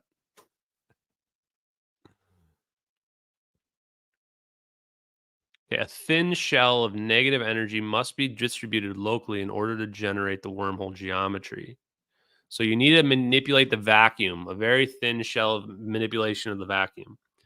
It has been shown that the amount of negative energy required to create and stabilize the wormhole is, we're going to get way smaller than that. Geometries that are supported by arbitrarily small quantities of negative energy. And they proved that this was the general result. So Visser is the one that I've been meaning to read. I'm going to have to read. Because Visser is basically saying we don't need a massive amount of energy. We can do it with a tiny amount of energy. And I imagine like a soap bubble, really just make a soap bubble. And then really what you're doing is you're cutting out space-time here, and then you're just moving that area of space-time. And that space-time itself, like it may seem like, well, you're going to move all the atmosphere, but I think you're just moving like any object, any solid object only. Although, yeah, I don't know what would happen to the passengers. A traversible wormhole can be envisioned to facilitate ETO transportation via a portal that connects a location on the Earth's surface with a location in low Earth orbit or geostationary orbit or elsewhere. Okay, yeah, 100%. The author reviewed and summarized a few schemes. This is, I think, teleportation. This is teleportation physics study right here, 2004. Few schemes that might allow one to engineer a traversable wormhole in the lab is known that static, radial, electric, or magnetic fields are borderline exotic when threading a wormhole. If their tension were infinitesimally larger for a given energy density, okay, other exotic energy matter fields are known to be squeezed quantum states of electromagnetic field, aka squeezed light. and other squeezed quantum fields, gravitationally squeezed vacuum electromagnetic zero-point energy, Casimir energy, and other quantum field states effects. The author, so he's basically the expert, proposes using nuclear explosion, magnetic compression, or ultra-high intensity tabletop lasers to explore the possibility of creating a wormhole in the lab. A dedicated research program will be necessary to develop and mature this propulsion concept.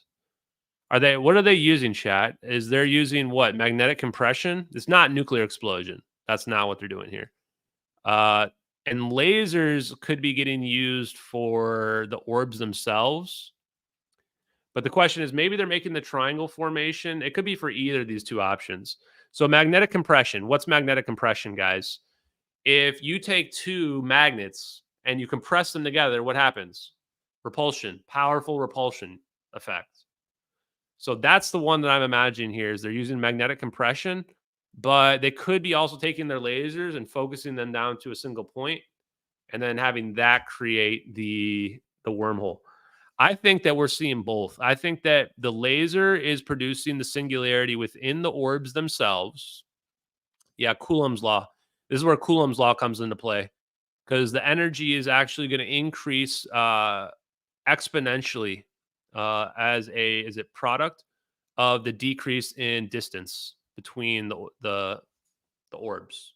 So if these are creating magnetic monopoles, a positive and a positive, and you're just jamming them together, you're going to have an extremely powerful compression effect, magnetic compression effect. Because whatever's stuck between them at the 0 point, between all three of them, it's going to have this squeezing effect on it. That's to me what they're doing. Okay. Here's your Stargate picture right there. Here's your basically squeezing of the space-time, the negative energy.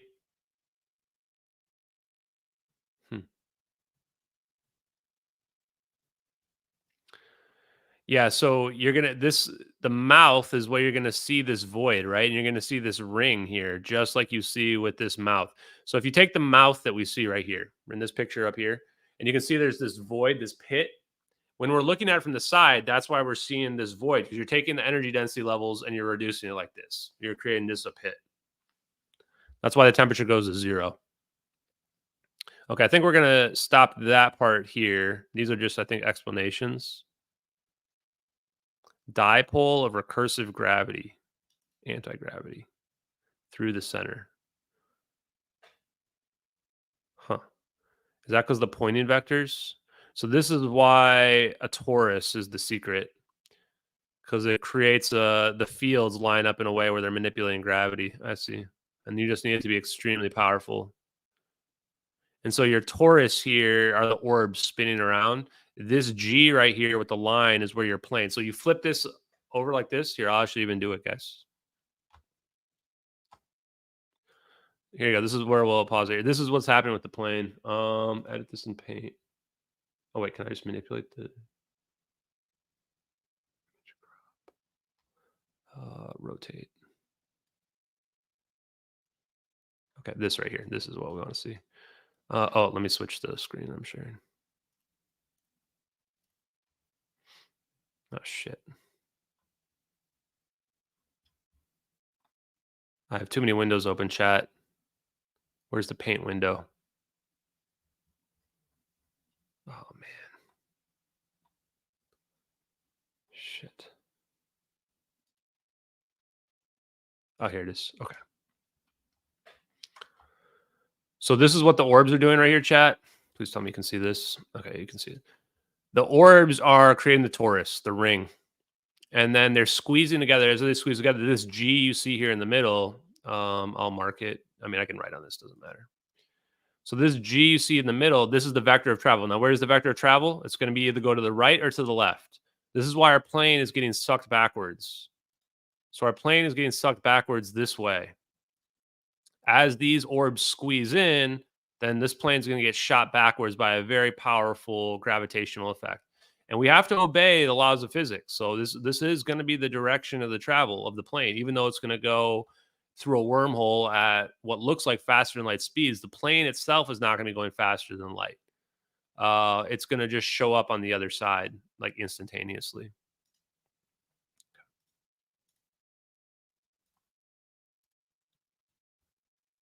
So magnets, pretty cool, right? Yeah, old Canadian, old Canada. Yeah, so this is why people follow, guys, because yeah, it's a right-hand rule, left-hand rule, or in this case, right-hand rule, and it can be either direction. Depending on the spin of your orbs, that's going to determine which way you go. The orbs were spinning clockwise. If you're staring at the plane, this is why the plane's going backwards. If they were spinning counterclockwise, the plane's going to go forwards. Pretty cool, huh? We're figuring out how warp drive works in this stream, guys. So go ahead, like the stream for me, and we're going to watch a few videos on lasers. And then maybe we'll do some more in-depth laser stuff next week as well. So let's start with, we've got like 10 minutes of videos to watch here. We'll try not to get copyright striked. We'll see. I'll manipulate this. Maybe YouTube can't see. Okay, this one's called A Brief History of Lasers. This one's only a couple minutes.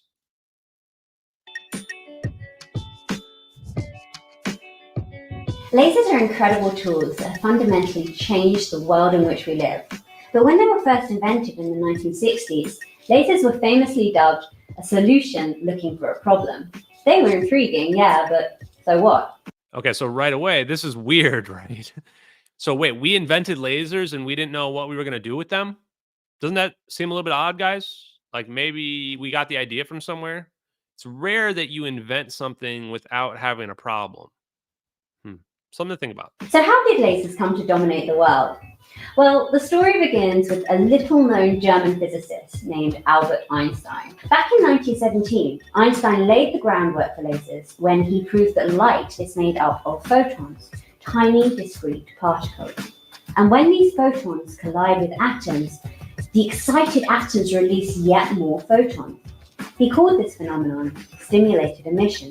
That takes us to 1951. So when light hits an atom, it creates an emission. And then we have more light flashing from it. I think that's pretty interesting in the context of what we've been learning. Hey, Ramos. So then 1951, Charles H. Towns. And a man named Charles H. Towns. Now, Towns realized that stimulated emission could be used to generate intense focused light like nothing ever seen before. He set about inventing this pioneering machine, but was beaten to it. In 1960, an American physicist and engineer named Theodore Maiman successfully tested the world's first optical laser. And from there, lasers really took off. 1961 saw lasers used to treat a retinal tumor. And in 1970, scientists proved the feasibility of laser-powered fiber optics. In the 1980s, scientists began using lasers to manipulate atoms, revealing a new world of quantum mechanics. Whilst the 1990s saw the evolution of ultra-fast lasers that revealed otherwise invisible atomic processes. And in the 21st century, we've seen laser technology continue to grow. Tucked away in the Oxfordshire countryside, STFC's Central Laser Facility contains some of the most powerful and versatile lasers in the world. Okay, so that place is one that should be put on the map. Anyone who's got super powerful lasers, they know this science can work. These lasers can mimic the extreme pressures and temperatures found inside stars. They can deliver more power than the entire national grid, take photographs of the inside of cancer cells using multicolored beams, and freeze-frame atomic processes that last 1/4,000,000th of a second. What was once a problemless solution is... When she says the thing about quadrillionth of a second, she's also talking about like high, not attosecond, but like, whatever second lasers. Now fundamental to healthcare, engineering, technology, research, and so much more. Laser technology has come a long way, but it shows no sign of slowing down. The rise of lasers is a great story, but it's not over yet. Thanks for watching. Okay, so I would go ahead and say that I'm convinced that already that lasers are like super important here. I also want to say, femtosecond was the name I was coming into before. Yeah, they're tapping into the ether, right? They're manipulating the 0-point energy field. And what have we learned today? If you manipulate the 0-point energy field, even if you reduce it a little bit, real energy is going to be coming out. Real usable energy. So now we understand why lasers are so powerful. I mean, lasers can basically just tap right in what we need them to do. Laser stands for light amplification by stimulated emission of radiation. So we're basically causing, in my opinion, it sounds like we're just causing energy to just come directly out of the vacuum. And my guess then it's going to come down to really wavelengths and frequencies and phase at that point, coherence. Okay, so let's go to the next one. Let's go to how lasers work next, and then we'll watch the history of lasers.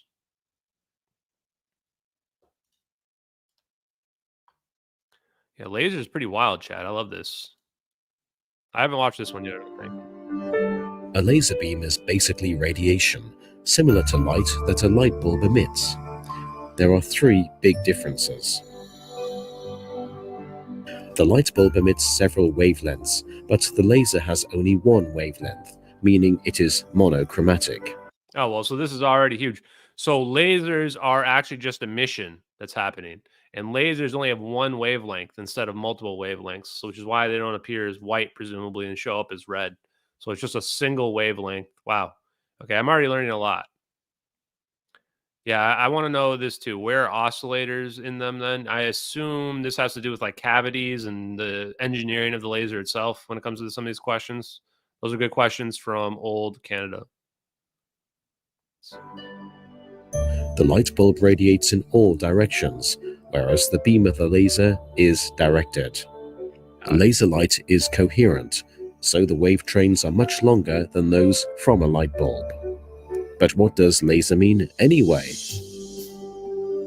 Laser is an acronym for Light Amplification by Stimulated Emission of Radiation. Sounds complicated at first, but actually it is not. So basically, it's going to just come down. It's just going to come down to shooting electromagnetic pulses through space, right? That's what's going to happen here. Lasers are going to come down to just shooting an electromagnetic pulse through space to stimulate the 0-point energy field. That's what lasers are going to be. And this is why Hal Puthoff invented it, right? Because Hal Puthoff was figuring out how to build lasers, and he realized the secret of the universe is in order for the laser to work properly. Okay, wow. A laser consists of a laser medium, for example, a gas, an energy source, pump, and two mirrors, one of which is partially transmissive. The laser medium consists of particles that are in their basic state. The pump feeds energy into the particles, and they rise to a higher energy level. If any of these particles then falls back into their basic state, energy is released in the form of a photon, also called light quantum. If this photon then hits another excited particle, then it's forced back into the basic state, releasing another photon. This is referred to as stimulated emission. If these photons hit other excited particles, then further photons are released, and so on. A sort of photon avalanche is triggered. Energy is repeatedly pumped into the laser medium. So you have, yeah, it looks like a runaway effect basically occurs, like you're just like a landslide essentially. Pretty interesting. Stimulating the particles so that they can release more photons. The mirrors reflect the photons, thereby increasing the number of photons further and further. A directional beam. So basically the mirrors are for a cascade effect. You're just going to have a cascade effect occur, and you want to just bounce everywhere and hit everything. And then you want the beam's going to come out through the open area. That's where they're going to shoot out. Okay. Wow. Interesting.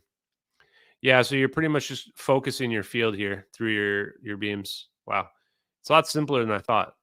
Is formed. This beam can leave the laser through the partially transmissive mirror and is directed onto the material, where it engraves, marks, or cuts the desired motif.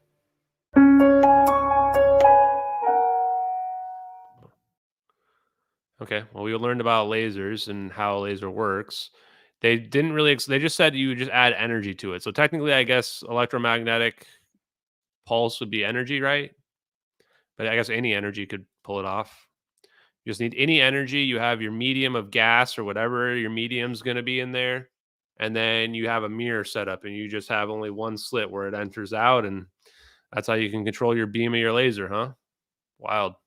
So then I guess it becomes a matter of how you manipulate your box and what kind of gas you use and in order to have the cascade effect and how you shape it or whatever. I bet you can make them extremely tiny. Okay, let's listen to the list. Okay, so this one is actually by that Towns guy. This is Charles H. Towns. So this is the guy. The reason why I pulled this one up is that this is the guy that actually was one of the, like, not quite the first guy, but one of the first people to ever research lasers in the 50s. So we'll actually get it from a good perspective of, like, this guy's view. I don't really understand waveguides still. I'm going to have to look up the concept of waveguides. I'm pretty close to understanding, but not quite there. Okay. Let's see what we got going on here.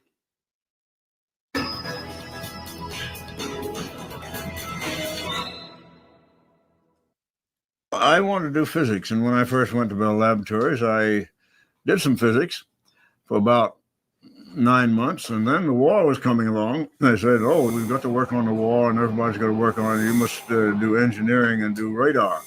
Oh dear, I didn't want to do engineering. I wanted to do physics, but I had to do it. So I started working on radar, and I learned a great deal from that. That was very important to me.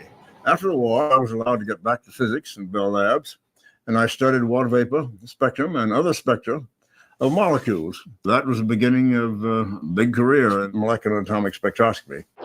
Oh, the waveguide's just a filter for the wave. Oh, wow. Good call. The gas or plasma has its own lattice structure acting as the lens. Yeah, that's what I was wondering from Mr. Wolf as well. I definitely got some spooks in my chat, but I appreciate you guys. I appreciate you spooks in my chat helping me learn. There's definitely people that want me to learn this. It's really funny. I can just tell. There's like 4 or 5 people in my chat that, like, I know they know. We were using electronic oscillators as a source of the radiation to shine. Who was asking about that? Electronic oscillators as the source of the radiation. So yeah, they literally are using electromagnetic waves. So I was right. And who was the person who was asking? Canada, I think, was asking or something above. So this is where the oscillation kicks into play. The oscillation is they're creating the wave, the initial wave that's causing the cascade. On the molecules to get absorbed. And electronic oscillators wouldn't work shorter than maybe half a centimeter. And I wanted to get shorter and shorter waves, and I kept thinking about how to do it. I worked on this. I tried various things in the laboratory that didn't work. Okay, so sorry to keep pausing, but yeah, this is the money, guys. This is why we listen to the man himself, because he's basically telling us he's trying to get a shorter and shorter oscillation. He wants that frequency to be super high, wavelength super scrunched, right? I think that's what he's saying. Then I was, everybody knew I was very interested in this, and I was appointed chairman of a national committee to try to study how to get to shorter waves, how to get oscillators at shorter wavelengths. And nobody had any ideas. So we had our... So shorter wavelength, higher frequency. And this is also connects to like attosecond lasers.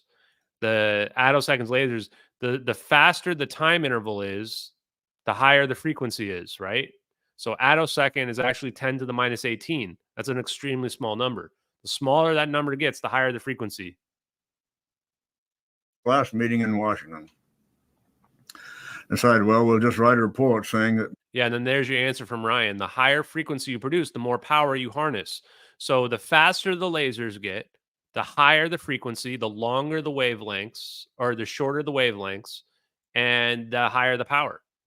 So why are we winning Nobel Prizes for attosecond lasers? Because they're the highest power lasers there are. And how do we manipulate it? Well, we're learning right now, but it's through the emission of the radiation that's stimulating the cascade process.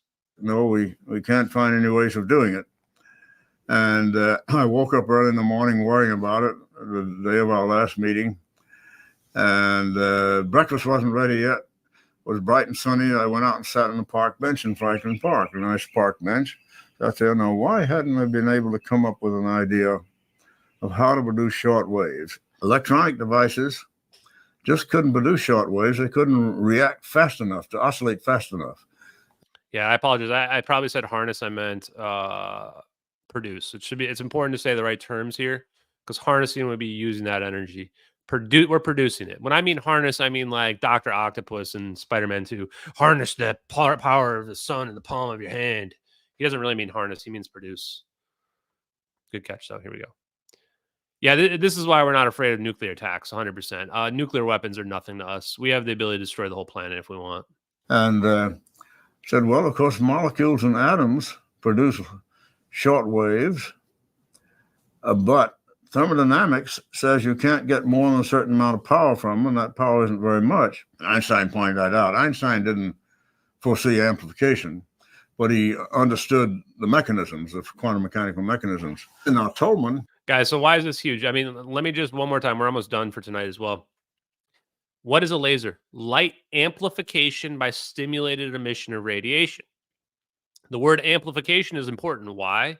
Because now we have a way to amplify power. Because now the faster we get our frequency, the more power we're producing. And this is an amplification process. So we're actually amplifying power through these lasers. So now every time we look at laser patents and technology, we know what to look for. We're looking for the ones that have the highest frequency, the smallest wavelengths. Those are the ones that we want because that's what will allow us to really bend space-time the best based on what we read from Eric Davis that's out there.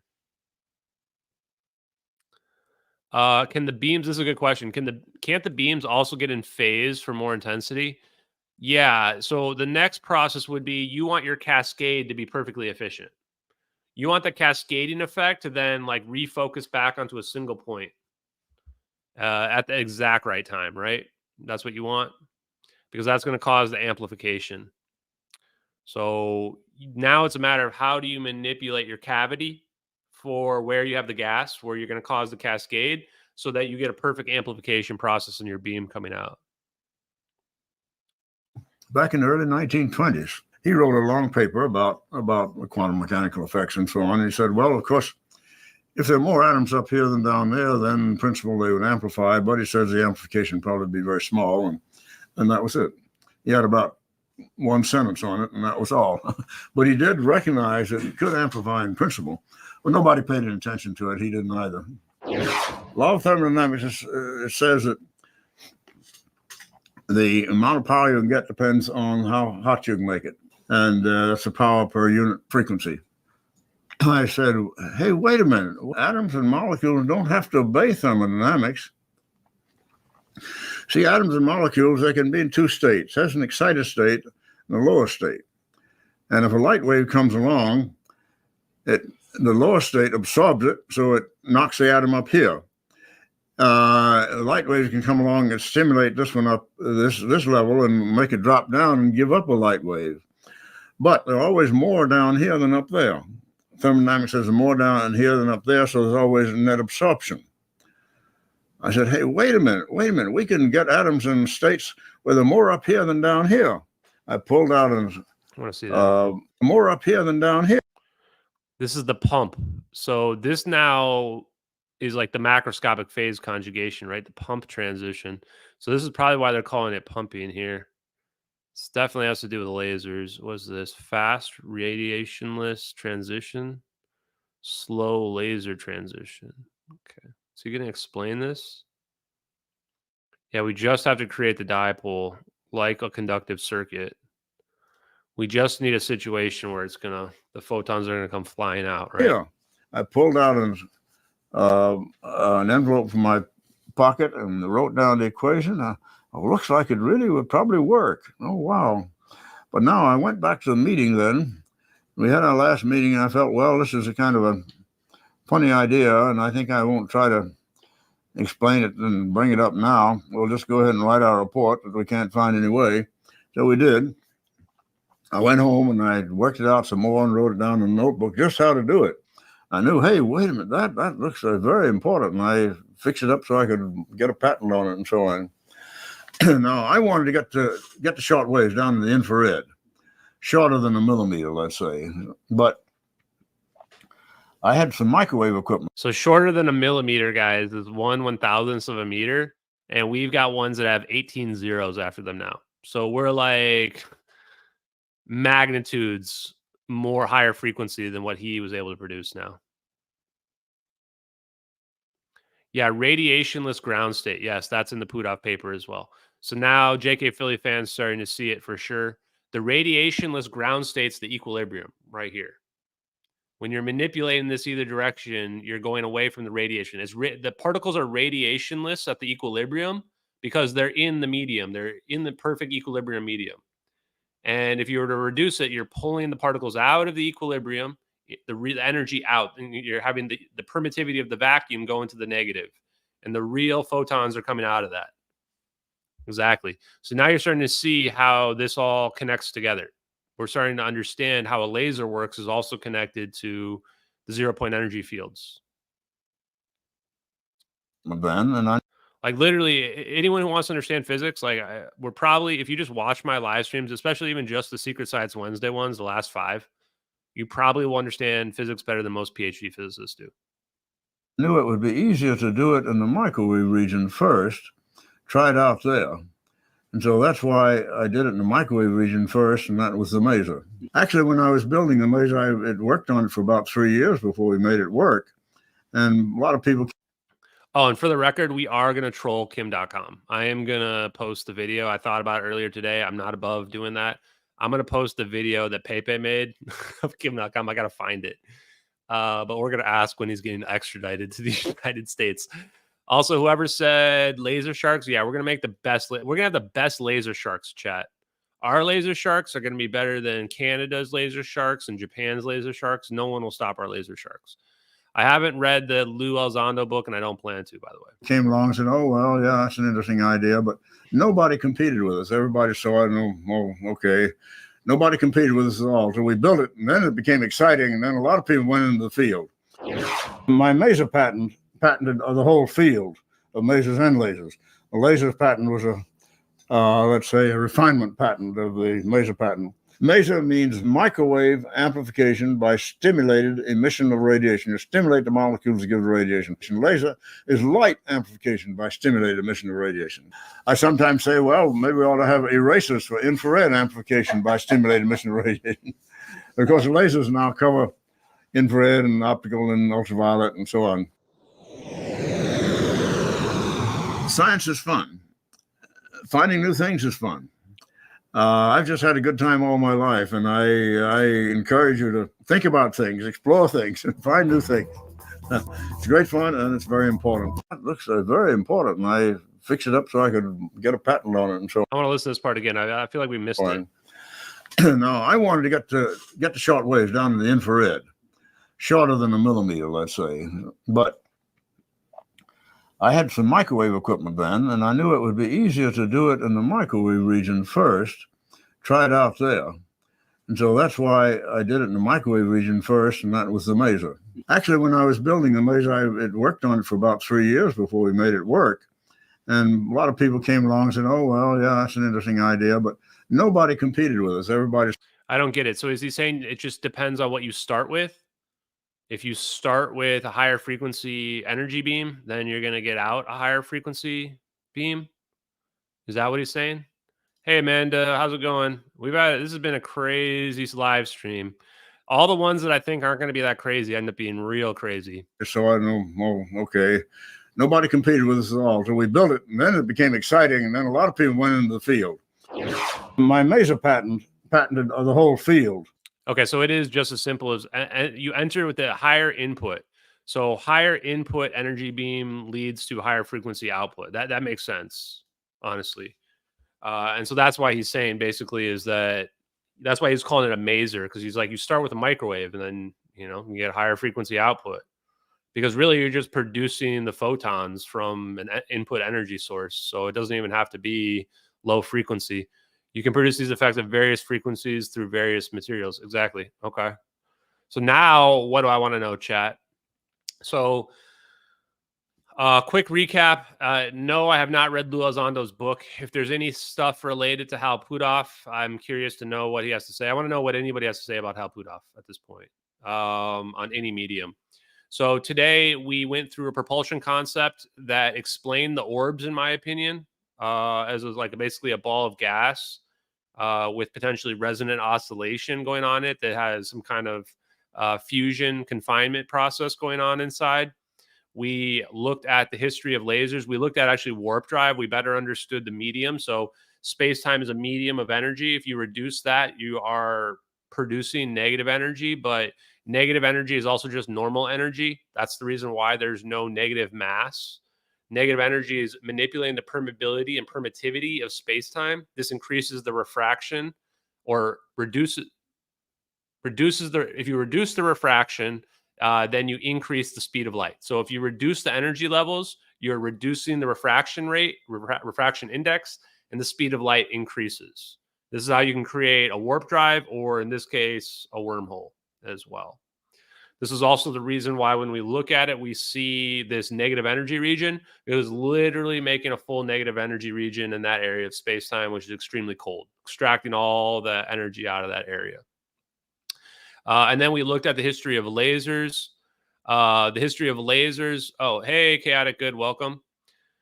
What we learned about lasers is that the higher the frequency, the more power they're generating. And a laser is essentially emitting some type of radiation energy into a bunch of gas particles or some type of particles, which then cause them to emit a cascade of photon emission. So there's a cascading effect, and then you focus that through a specific area, and that produces a beam of high frequency energy, which is a laser beam. And then how do you amplify the energy beam? You start with a higher frequency. If you start with a higher frequency, the output's going to be higher frequency. So really, laser is an amplification process for coherent energy, I guess you could say, or coherent photons. So now I think we have like all the pieces we need to understand how we can produce some of this stuff. Super high powerful energy lasers are possibly what we use to produce a very powerful magnetic monopole. But there's more than one way to skin this cat. The other thing is that we found that magnetic confinement is potentially what's happening to cause the wormhole, to cause extremely powerful magnetic fields. So the magnets, as they come in together, and the speed at which they would come in together is going to determine how powerful that field is in terms of if you want to be bigger or slower. And I know that from watching the Ken Wheeler video where he uses a magnet over one of those pads that has a bunch of nails on it. And you can see if you pull it up faster, there's a different magnetic field than if you slowly put the magnet on it. So this is the reason why when the orbs converge with their similar or the same charge, they're causing this powerful magnetic repulsion effect.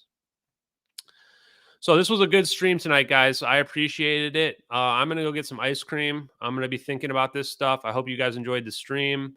And then, oh yeah, make sure you guys like my stream, please. I appreciate it. Although I don't really care, but appreciate it. And yeah, check out the content, guys. We will be meeting again on Friday, Free Energy Friday. I think I've got some stuff lined up already for us. If not, well, there's plenty of videos of free energy to go through. So thanks, everybody. Have a good night. Peace. I'm going to play us out with, we'll play us out with the casual.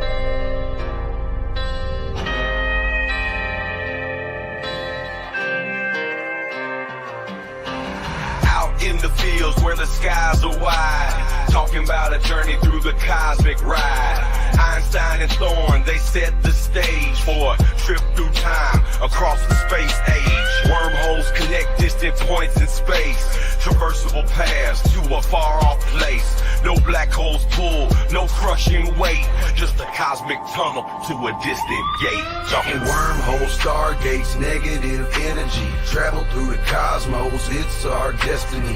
MH370, where did it go? Bowling 777 through a wormhole flow. We're talking wormholes, stargates, negative energy, travel through the cosmos, it's our destiny. MH370, where did it go? Bowling 777 through a wormhole flow.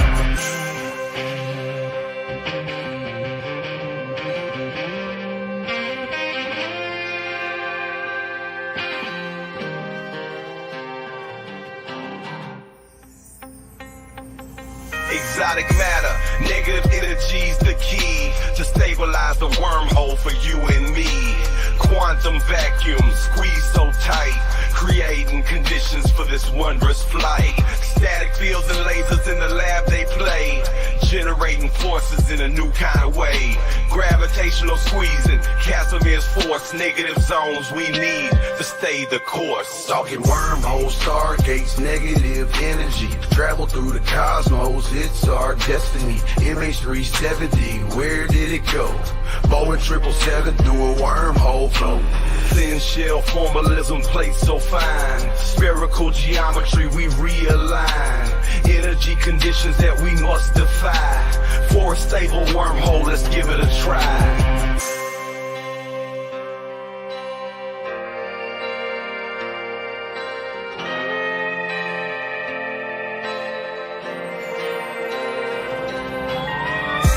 Forces balancing the plates, creating the throat, open the gates, from Earth to the stars in a single bound, a shortcut through space profound.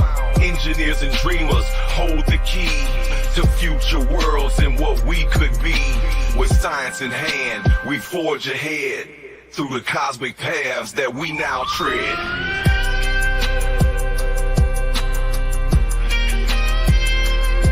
We're talking wormholes, stargates, negative energy. Travel through the cosmos, it's our destiny. MH370, where did it go? Boeing 777 through a wormhole flow. From the fields to the stars, we break the chains. Understanding the universe, we make the gains. Lil Hula Crunk shines, bringing truth to light. Through his music, we'll explore the night. With wormholes and stargates, our path is